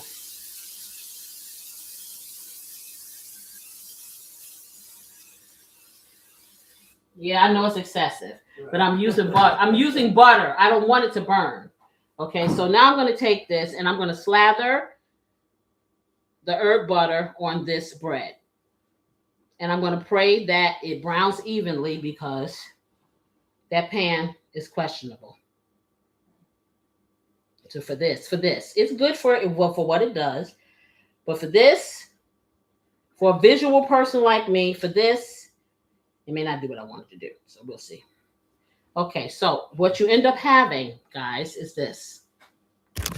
This is what it looks like. And when that is there, see, now you don't have to put butter in the pan because the butter is on the bread. Just like that. Okay, so we're going to see that. I'm going to make sure this is hot enough. It's getting there, but now you got to make sure it's hot enough that it sears it, but it doesn't burn it right away. And you have to watch this heat, especially when you're using this kind of pan. Okay. Let me get something to wipe my hand and move this over here. Okay, let's see where we at. I want to make sure it's hot on. That's the thing with this thing is my pan is bigger than the eye. And so it has hot spots. But I'm going to try to get this right in the middle. Okay, we're going to give it a shot, y'all, and see what happens. Okay, so now I'm going to be very careful and try to flip this on here. Let me bring y'all up so y'all can see. Okay, I'm trying to flip this on here so it doesn't come apart. So it may get on my finger, but I'm just put it just like that. And the excess butter, I'll stick it on here. So I'm sticking this right in the middle. And what you do is you press it down. Now I'm going to take my top. I'm going to take my top and I'm going to put it on here. This is going to help it brown, but it's also going to help melt that cheese. So I'm going to build the other one while that browns. And I'm going to try to be very, very intentional. Let me get a spatula. Probably need the bigger one, but get a spatula. I'm trying to let it cook kind of slow because I don't want it to burn. I want it to be beautiful because beautiful is good. Yeah. So let me do the next one. Stick that in there. Put that in here. Put a little butter on here in the middle. Just like that. And I'll do it on the other side. And I hope I got enough butter. Yeah, I may need another stick. You may need to come over here and make me some more. These breads are pretty big. Now, for those of you who don't want a whole lot of cheese, you can do half and half if you want. A half of this. Everybody wants a lot of cheese, or you don't? Yeah, let's go for it. Okay, so they want to go for it, but you can take it in half if you want. And I'm checking this, looking at this because I don't want it. Okay, get that in there. Hit me with my butter again, just a little bit across the front. Just like that. Get my bologna. I'll call it bologna. It's bologna, but I'm calling it bologna because that's all I ever know. Take my bologna, put it on there. Let's get that over here. Let's check it out. Okay. I'm going to smash it again. I'm going to turn it up just a tad. Let me get back over here, get my other cheese. I'm going to do half for mine. I don't need all this cheese because I don't eat all this. Okay, do it again. Yeah, I guess the rest of them you could do the half. Okay, get that over here. Yeah, we got a lot of sandwiches. A lot of sandwiches, a lot of cheese. I do want to be able to relieve myself after all this is done. Okay, too much information, I know y'all. But that's how I do. Okay, so I'm gonna get a little butter on here. Just like that. Just a little. I'm really thinking you're gonna have to make some more butter, beautiful assistant. Okay, so I got it like this. Let me get my onions. Just a little onion on top. Spread it out. Okay, get that over here. Let me get this together on top there. Just like that there. And hit it with the butter on top of the sandwich. These things are so big. That's going to be delicious, I'm telling you. The Bougie one, I'm sure, but the Bougie one comes with prices. Mm-hmm. Okay. All right, so I got my side here for that one. Let me go over here, check and see, because I'm going to have to put some butter on the other side of this. Put that over here. Let me check my top, see what's going on with this here thing over here. Let's see. Bring it down, because it looks like it's cooking this a little too fast. I'm seeing smoke. Ooh. Okay, so let me bring this up. I'm putting some more butter on this side. Just like that.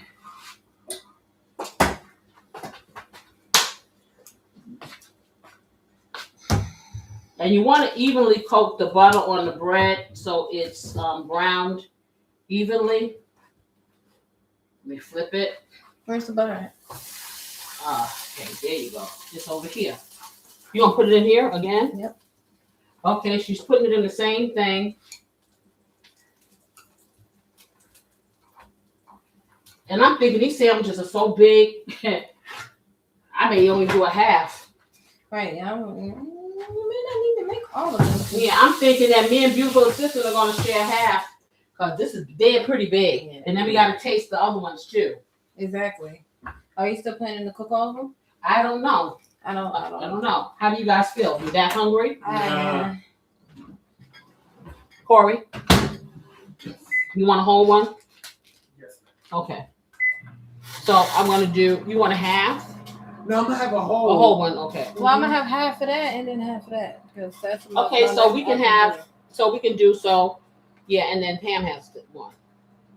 Oh, how she should do a half too. I know, I can't pick a half of a half. Okay, so let me make this one. Well, I don't have the butter, I gotta wait. Well, you can take it for now. I'm just heating this butter up. Where is it? Where it is? Okay, so.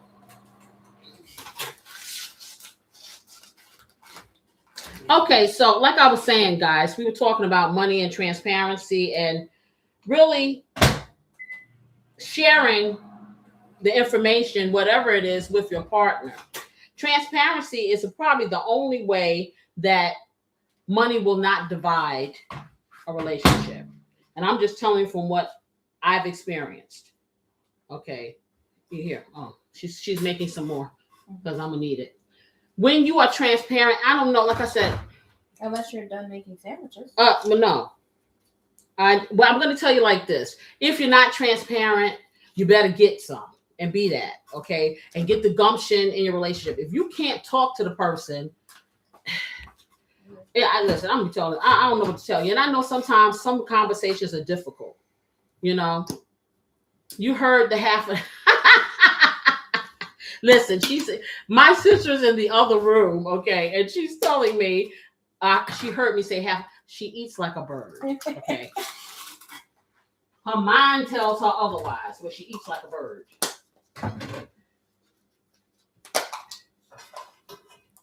Okay, so let me check. All right. I need a plate. This little heavy sucker.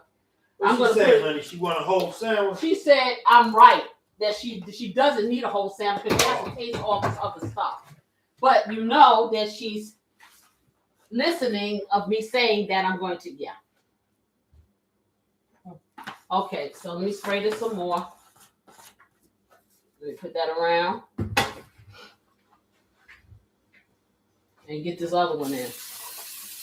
Now, when you're putting the next round in, you know your pan is very hot. So you're going to have to bring it down just a little. Or you're going to have burn a biscuit. I promise you. So I'm going to take this one. I'm going to put this one in. I'm going to tilt my pan so I can get it in nice. Just like that. I'm going to cover it. And then I'm going to show you guys the first prototype. Okay. Prototype. The first prototype. But I'm going to cover it because I want it to continue to melt. But this is the first prototype of your Bougie bologna and cheese Bougie. I'll cut it for you, okay? Okay. When the next one comes out, then we're going to taste. I will continue to cook, of course, but I'm not going to make you sit here and go through this. But like I said, if you want to keep the relationship, you need to talk about it. You need to tell. There's no such thing as don't ask, no tell. Okay? You need to know. You need to have all them passwords to that account. If you want to have your own account, that's fine, but you need to have a family pot account.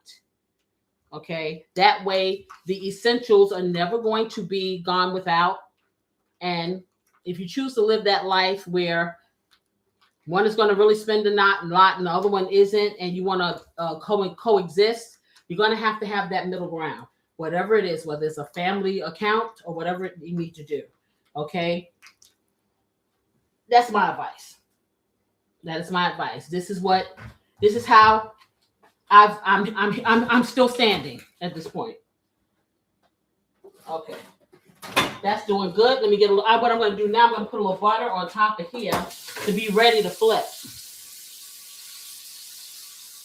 If we can get a plate, that'd be nice. See, this is a little cold. And see, this is why I like the sourdough, because even if the butter is not as because it's not all the way melted. Not all the way melted, it can stand me spreading it and not fall apart. The Wonder Bread will be able to do that. How many plates do you want to get? You're 5. Okay. Okay, I'm putting this on here, just like that. Yeah, this is a little clumsy, beautiful assistant. I figured it was gonna melt a little bit. I didn't want to melt the other one and then it'd be liquid. Yeah, I know. Okay. I need to flip this already. Okay. I'm gonna cover it. It smells magnificent, though. It does. It really does. Okay, I think I'm gonna make one more. But yeah, I'll make 2. Do you know who you're making all these for? Corey wants a whole one. Your father wants a whole one. Okay, we'll do halves. The girls will do halves. So that's what I'm gonna do. Put that on there. You got to realize, guys, when you're in this together, you're really in it together. You are a team. And there is no I, and I'm going to be corny like these coaches and stuff. There is really no I in team. You got to work it out. And like I said, if you don't want to work it out, do you, boo? Those are the two solutions. There is no middle ground where it comes to this, other than you're going to have a middle ground as far as the finances are concerned. You're going to have to take your ego out of it. You're going to have to step into the reality of things. You're going to have to understand what you need and what you want. Okay. And that's the both of you, not just one person or the other, making that person feel like you their mama or you their daddy and you are depriving them. Because when people feel like they're being forced or deprived and then they're adults, they dig their heels in. You got to appeal to the logical part of the situation. And for me, it's like, do you like food or do you want to lick it off of a picture? Okay. Do you like having a house or do you like living underneath a bridge? We can do those things. However, you need to be in agreement. Hey, and there's no other way. No other way. Let me check this. That's looking good. That. We're going to get this on here.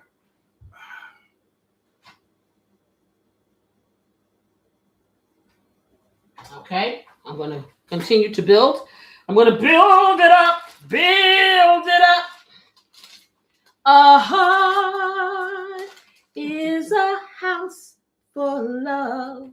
And I've learned that it don't take much to break a heart. Is a house of love. Yes. And you got to learn that it ain't easy, but it'll be worth it if that's what you want. See, knowing what you want is the biggest thing in any relationship. Letting somebody tell you that you're supposed to be in one and that's not really what you want is not the deal. So I say like this, for all of those people who want to live a life of unaccountability to someone else, live your life until you're ready to share it. Don't let anybody tell you that you got to. But that person that's telling you that 9 times out of 10, they ain't got nobody. Or the grass ain't greener on the other side. I'm just telling you. We have seen many people in our lives, couples in our lives, family members and otherwise, okay, no longer together. So when I tell you, don't let people judge your relationship or tell you how to run it. You better hear me what I say. Okay. If you choose to put people in the middle of your stuff, be ready for the consequences that come with it. I'm just saying. Everybody needs guidance sometimes, but you have to also use the critical thinking skills that were put in your brain. And you only know what you live, the life you live with the person that you're with. Nobody else does. When you go and you complain or you talk to your friends or your family, you're coming from your perspective. They're not hearing all the sides. Let's get this out. Okay. Come on. It's ready already? Yeah. My spatula's falling apart, but yeah, this is ready. I knew I should have got the bigger one. But these things are so wide. Okay, I need you. What did I do with it? Okay, let's just put it over here. Okay, I got that here. Can I get another spatula, please? Yeah. Okay. Let's see, this is getting hotter and hotter. So now I got to spray it again and take it off because, like I said, the longer you do this, the hotter it's going to be. Okay, bring it over. Let me spray again.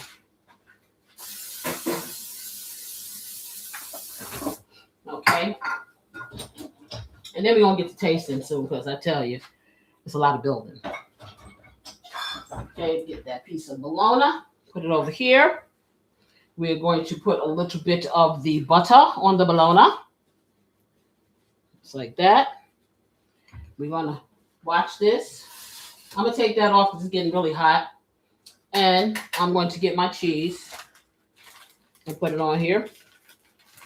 And then I'll continue cooking after. But right now, we want to get everybody to get a taste of this because it's going to be. And I want to make up that mustard, fancy mustard for dipping.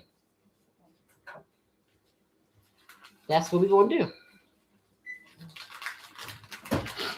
Oh, stop grunting. You don't have to eat it. I hear every time I say the word mustard, I hear groan. I'm hearing groaning.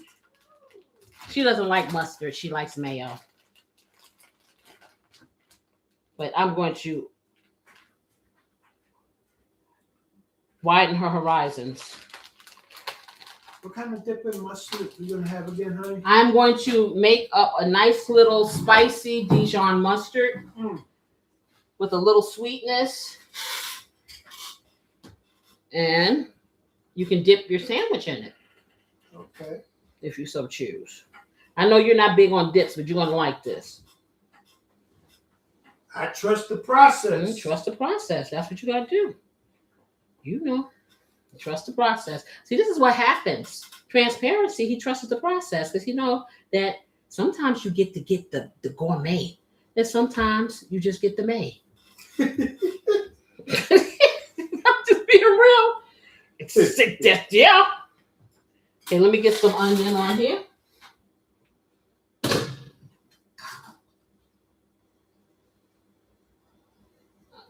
get enough.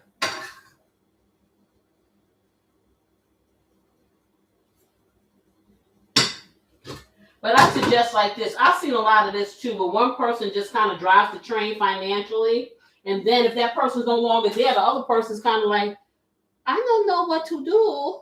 You never want to have that situation. Everybody should be on equal footing as far as the finances and knowing what to do. For real. I know it is easy to relinquish that kind of power because it's a pain in the neck. It really is. But everybody should be on, even if one person is doing the administrative work, the other person should be aware of how to do it. Get that on here. Boy, this stuff this needs to be melted some more. I'm putting this on here. Always make sure that your butter is fully melted because you want to make sure that it spreads all over the bread and you don't have little clumps. Hint, hint, clumps. Beautiful assistant. I want to hear that noise. You don't want clumps. Okay, so now I got to heat this up again. Put this back on. Okay, put it on 6. Turn it over. Let me make sure I got some oil going on here. And flip that on there. Okay, clean my hands because they're filthy. And then once this one gets done, you're going to plate this up. They can get a taste. I'll continue cooking for those people who want more. And that'll be that. Okay. Because remember, everyone gets to taste the classic. Pamela. Nobody gonna want the classic. They need the classic. The classic is good for your life. The classic is the one that you will probably default to I was raised on the classic. Exactly. When everything is said and done. Okay, let me bring this down because this got hot really quick. And I don't know what I did with my top, but anyway. All right. Okay. Let's see. I'm going to cut this. Boy, my mouth is watering right now. I'm telling you. Pam said, I can hear you. No, you do. You hear? No, you don't. Do you hear what I hear? Nothing. Not a thing.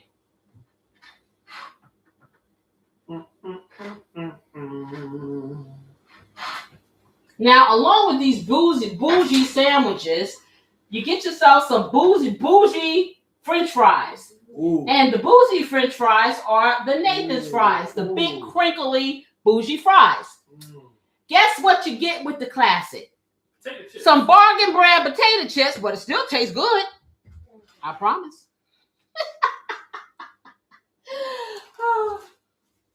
I crack me up, y'all. Man, I wish we had some Nathan's fries. Oh. Oh, we do have Nathan's fries. They just have to go in the oven, and I'm not going to make my studio audience have to sit and wait for that. I hear you. My audience out there.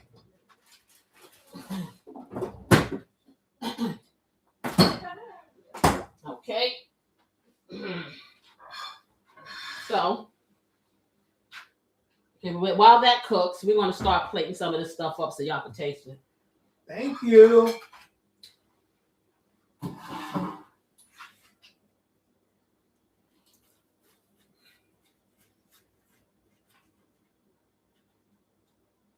Man, that looks good. Oh. Okay, let's get this off. Just put this on the bougie plate. You should have kept the paper plate for the non-bougie. Well, yeah. We're going to put everything on the bougie plate, y'all, so they can taste everything. Okay, so let's see who we got. Okay, so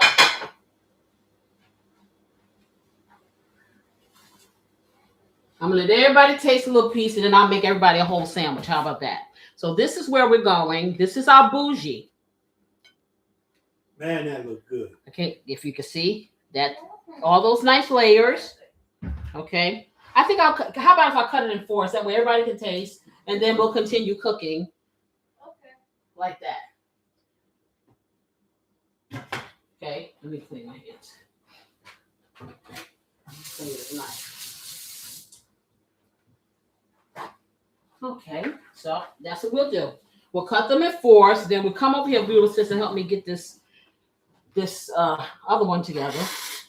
This other, our non-bougies. Okay, we're gonna cut that. I'm gonna cut this in half.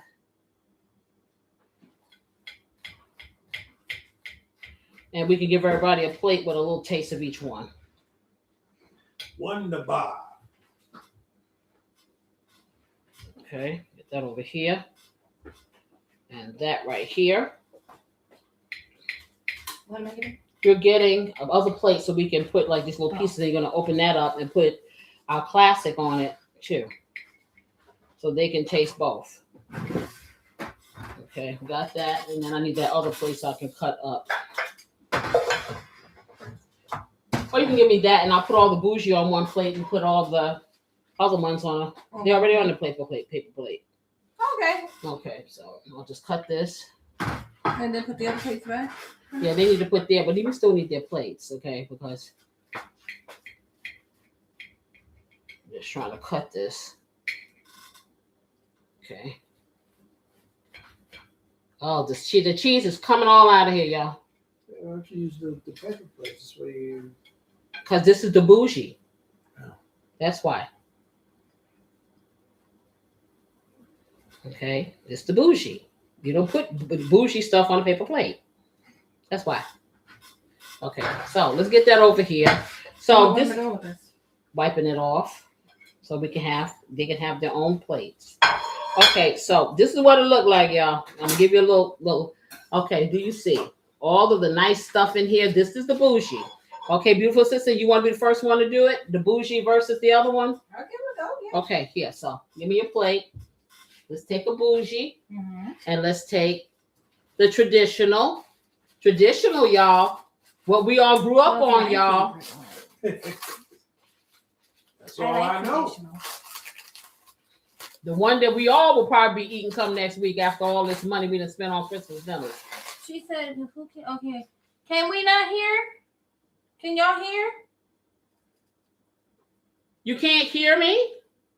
Is the sound not up? Can someone check and see? Okay, check the mouse. Maybe the sound is down. I see the sound is fine. Yeah, I see movement. The sound is moving. The sound is fine. Okay. Okay, maybe you need to fix your sound. I need to check this. It's burning. Okay. All right, let me get that up. All right, thank you. Hi, Bobo Love. How you doing? Okay, excuse me. I need to get butter. You can put a sandwich on there and taste it. I while did. I'm doing. Okay, put that down. I gotta put the butter on here. Okay. This butter's getting cold. All right, well, I'm going with my tried and true because I love bologna and cheese sandwiches.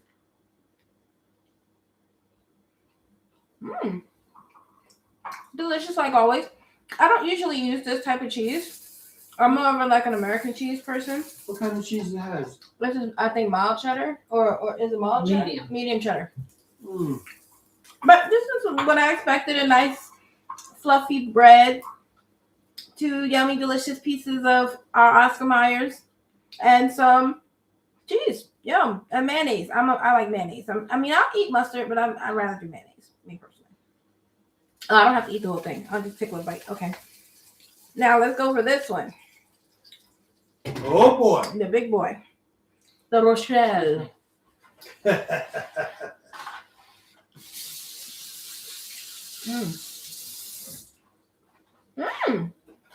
That's a lot of butter. Oh what? It's just dripping butter. Come on, Butter honey. flavor. Okay, coming. The cheese combination, I like the pepper jack. It gives it that little bit of spice. And surprisingly, the onion gives it like a sweetness. It's good. good. Plate Mm. for Grill Master. Okay, I'm sorry. I didn't mean to knock you out the way. It's okay. So this, and I like the, I like the texture Mm. of the thicker Thank you, bologna. darling. You're welcome. Try It has that. a little bit of a chew to it, but it's not like, it's more texture than the Corey, thinner come on. bologna. More I'm bite. It gonna has try more old bite. school. Yeah, it has more bite to it. So it feels like you're eating something substantial. And like I said, the flavor of the cheeses together, they mix very well. So like I said, I'm not a big cheddar person, but the cheddar and the pepper jack, they marry each other pretty good.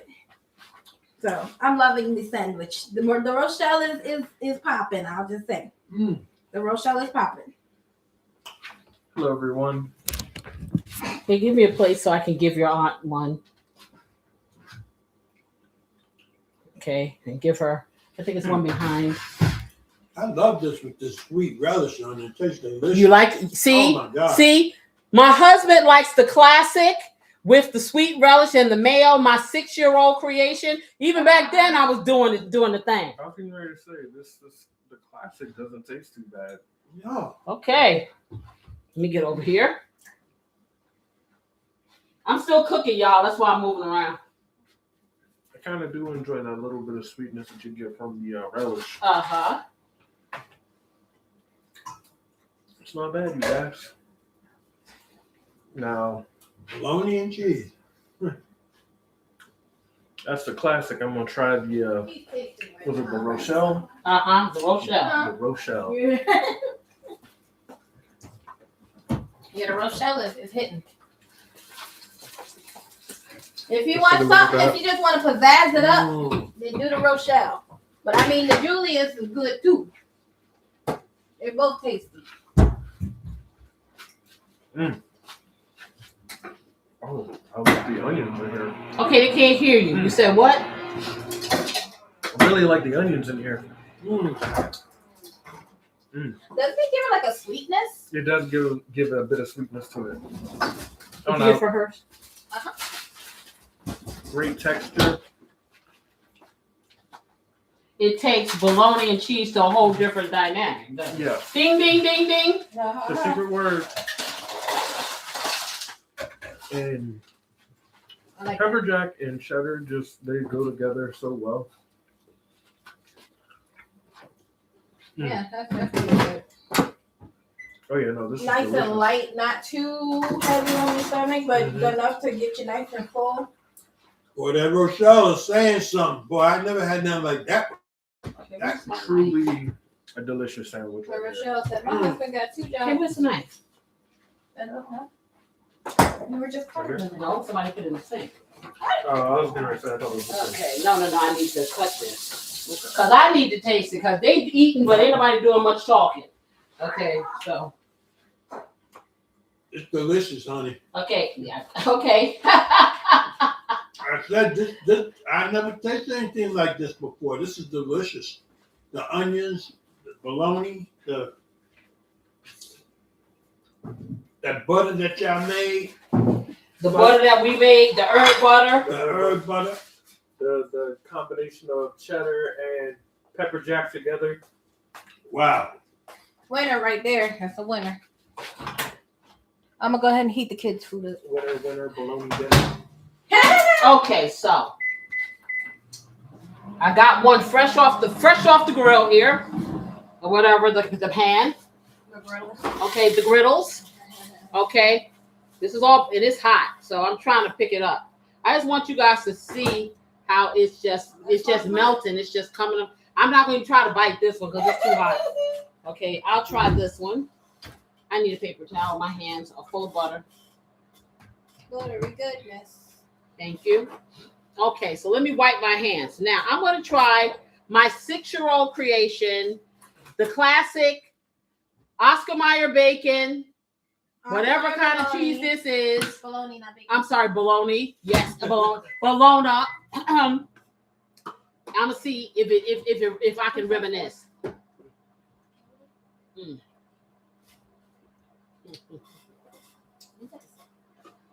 I'll be taking that for lunch. I'm not gonna even play. Hey. If you want to eat a plain sandwich, you know, this relish does it. The cheese, the mayo, and of course the Casey's blessing that I hit it with. Of course. No fuss. You don't have to cook it. Your kid can make this. This is good. This is good. Mm. Can't beat that with a stick. The relish just takes it to a whole nother level. It's really good. Really good. That's good. Let me try the Rochelle.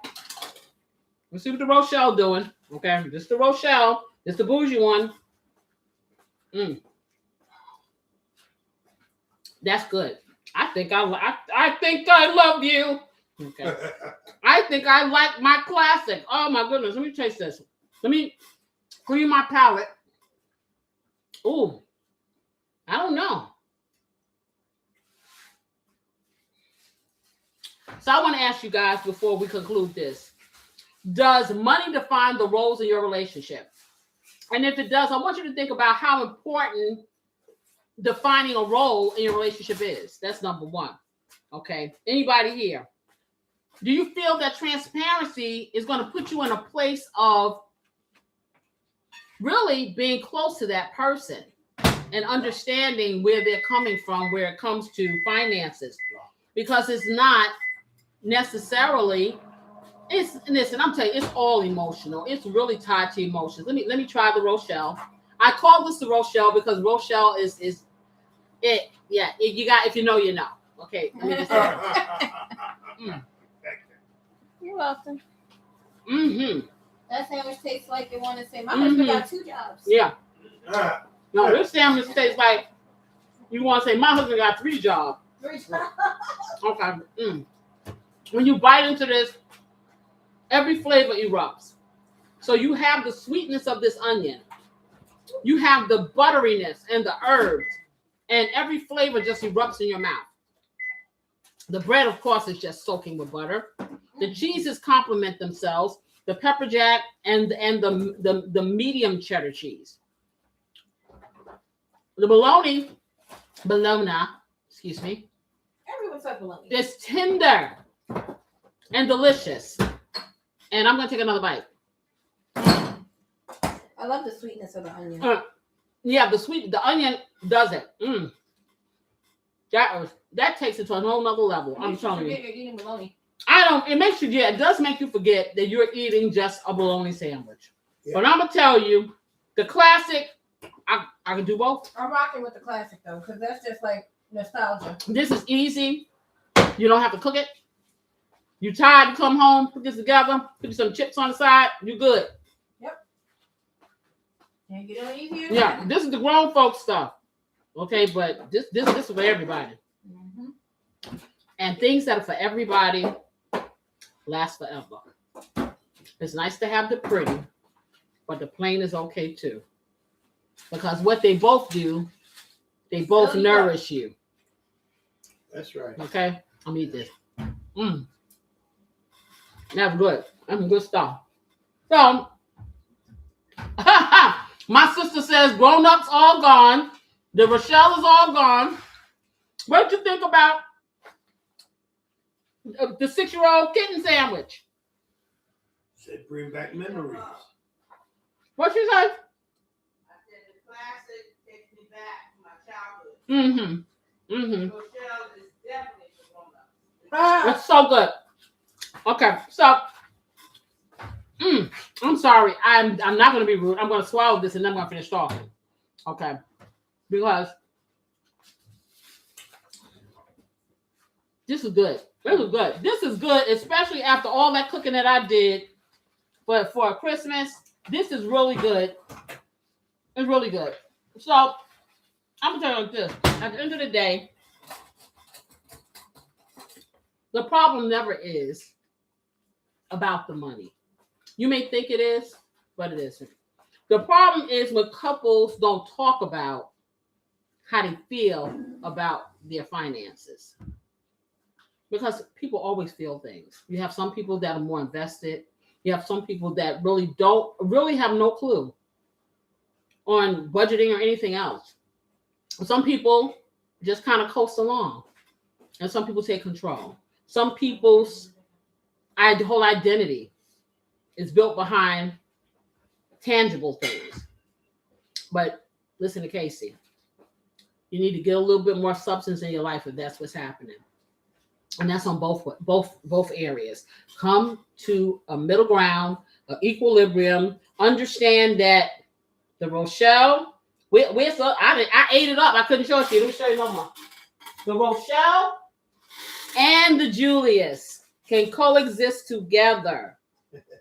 You just take turns. Well, you do like me. You take a bite here, and you take a bite here. And it's going to be so good. If this live broadcast and its topic and this lovely sandwich has been enlightening, enriching, and maybe yummy for you, I hope that you cook this because I'm telling you, it's all that. Or bake this. Hit the like button. Subscribe. Leave a comment. It'll be worth it. Come back and see me sometime. And tomorrow, I'll be here with Weekend Eats at 6 p.m.